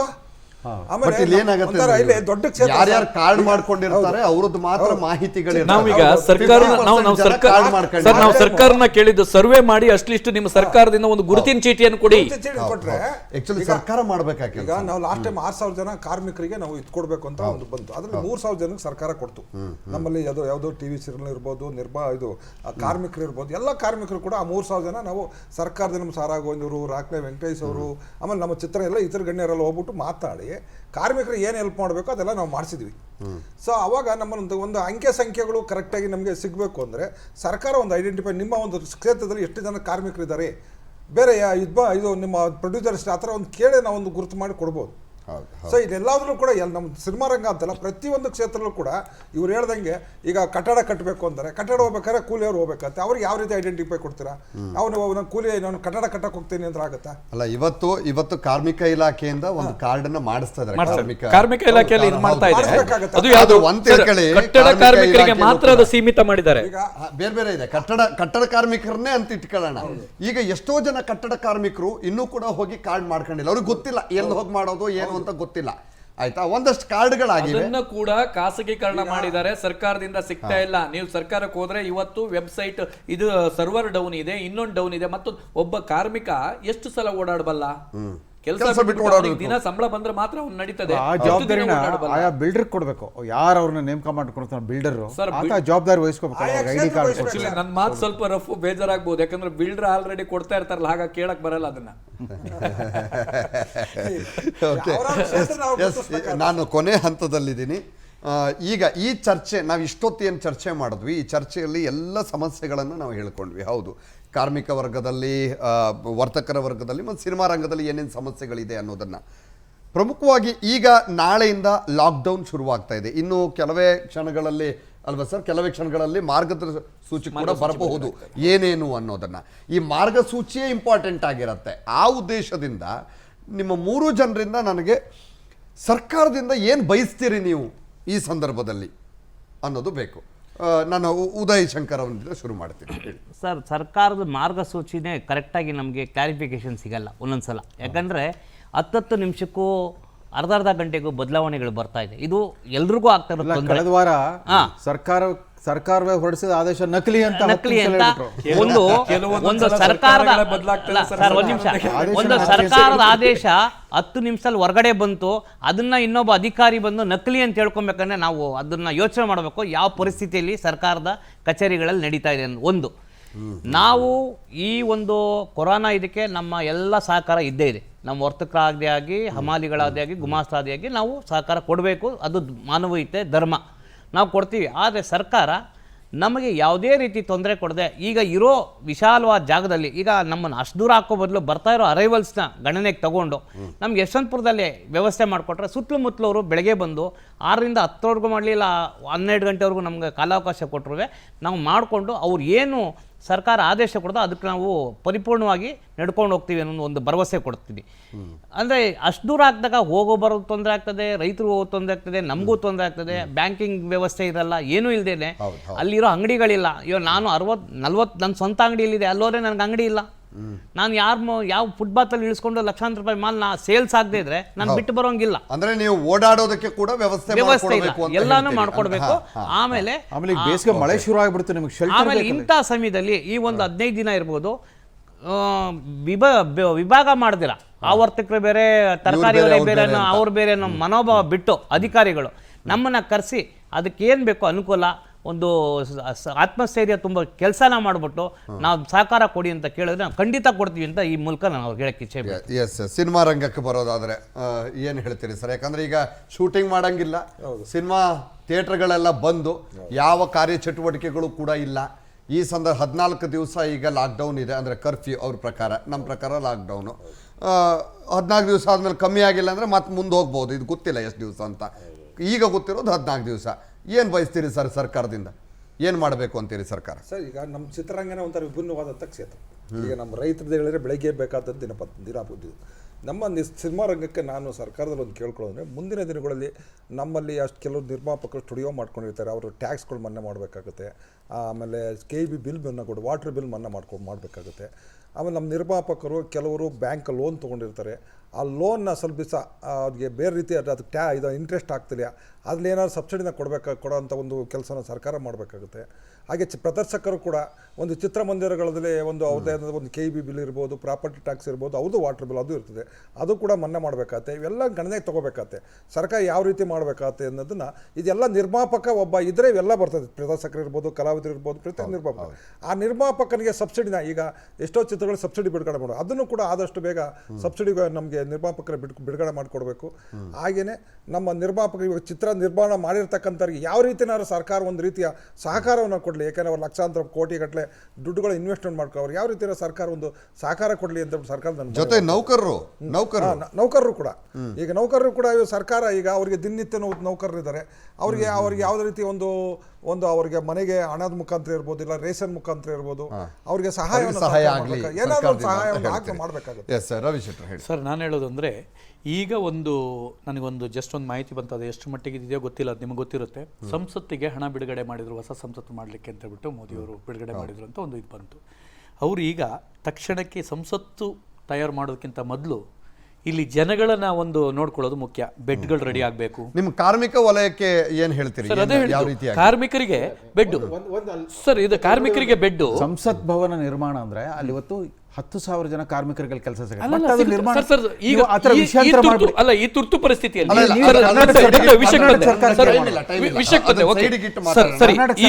ಅದ್ರ ಹಾಗೆ ಇಲ್ಲಿ ಕಾರ್ಮಿಕರಿಗೆ ಬೆಡ್ಗಳು ಸಿಗ್ತಾ ಇಲ್ಲ. ಬೆಡ್ಗಳು ಸಿಗ್ಬೇಕು. ಮತ್ತೆ ಸರ್ಕಾರ ಏನೀಗ 2 kg ಅಕ್ಕಿ ಕೊಡ್ಲಿಕ್ಕೆ ತಯಾರು ಮಾಡಿದ್ಯೋ ಅದನ್ನ ಮತ್ತೆ 10 kg ಅಕ್ಕಿಯಾಗಿ ಹೆಚ್ಚಿಸಬೇಕು. ಈಗ ಬೇರೆ ಯಾವ್ದಾವುದಕ್ಕೋ ಸಾಲ ಮಾಡೋದ್ರಲ್ಲಿ ಈ ಕಾರ್ಮಿಕರಿಗಾಗಿ ಇದೊಂದು ಇದು ಮಾಡ್ಲಿ. ಮತ್ತೆ ಏನು ಈಗ ಒಂದು ವೋಟ್ ಹಾಕುವಾಗ ನೀವು ಎಲ್ಲಾ ಕಾರ್ಡ್ಗಳನ್ನು ತಗೊಂಡು ಇದು ಮಾಡ್ತಾರೆ, ಗುರುತಿನ ಚೀಟಿಗಳನ್ನ. ಹಾಗೇನೆ ಇಲ್ಲೂ ಕೂಡ ಬಡವರನ್ನ ಆಯ್ಕೆ ಮಾಡುವಾಗ ಬರೀ ಆಧಾರ ಇದಿರ್ಲಿ, BPL ಕಾರ್ಡ್ ಇರ್ಲಿ ಅಂತ ನೋಡಬಾರ್ದು. ಎಲ್ಲರಿಗೂ ಕೂಡ ಸಮಾನವಾದ ಅಕ್ಕಿಯನ್ನು ವಿತರಣೆ ಮಾಡುವಂತ ಕೆಲಸ ಶೀಘ್ರದಲ್ಲಿ ಆಗ್ಬೇಕು. ಯಾಕಂದ್ರೆ ಮೊದಲು ನಮ್ಮ ಕಾರ್ಮಿಕರಿಗೆ ಊಟಕ್ಕೆ ಕೊಡಿ, ಹೊಟ್ಟೆಗೆ ಕೊಡಿ ಅಂತ ನಾನು ಕೇಳ್ತೀನಿ. ಚಿಕಿತ್ಸೆ ಮತ್ತು ಇದನ್ನ ಕೊಡ್ಬೇಕು ಅವ್ರು ನೇರವಾಗಿ. ಥ್ಯಾಂಕ್ ಯು ಸರ್, 3 ಜನಕ್ಕೂ ಕೂಡ ನಮ್ಮ ಚರ್ಚೆಯಲ್ಲಿ ಪಾಲ್ಗೊಂಡಿದ್ದಕ್ಕೆ ಥ್ಯಾಂಕ್ ಯು.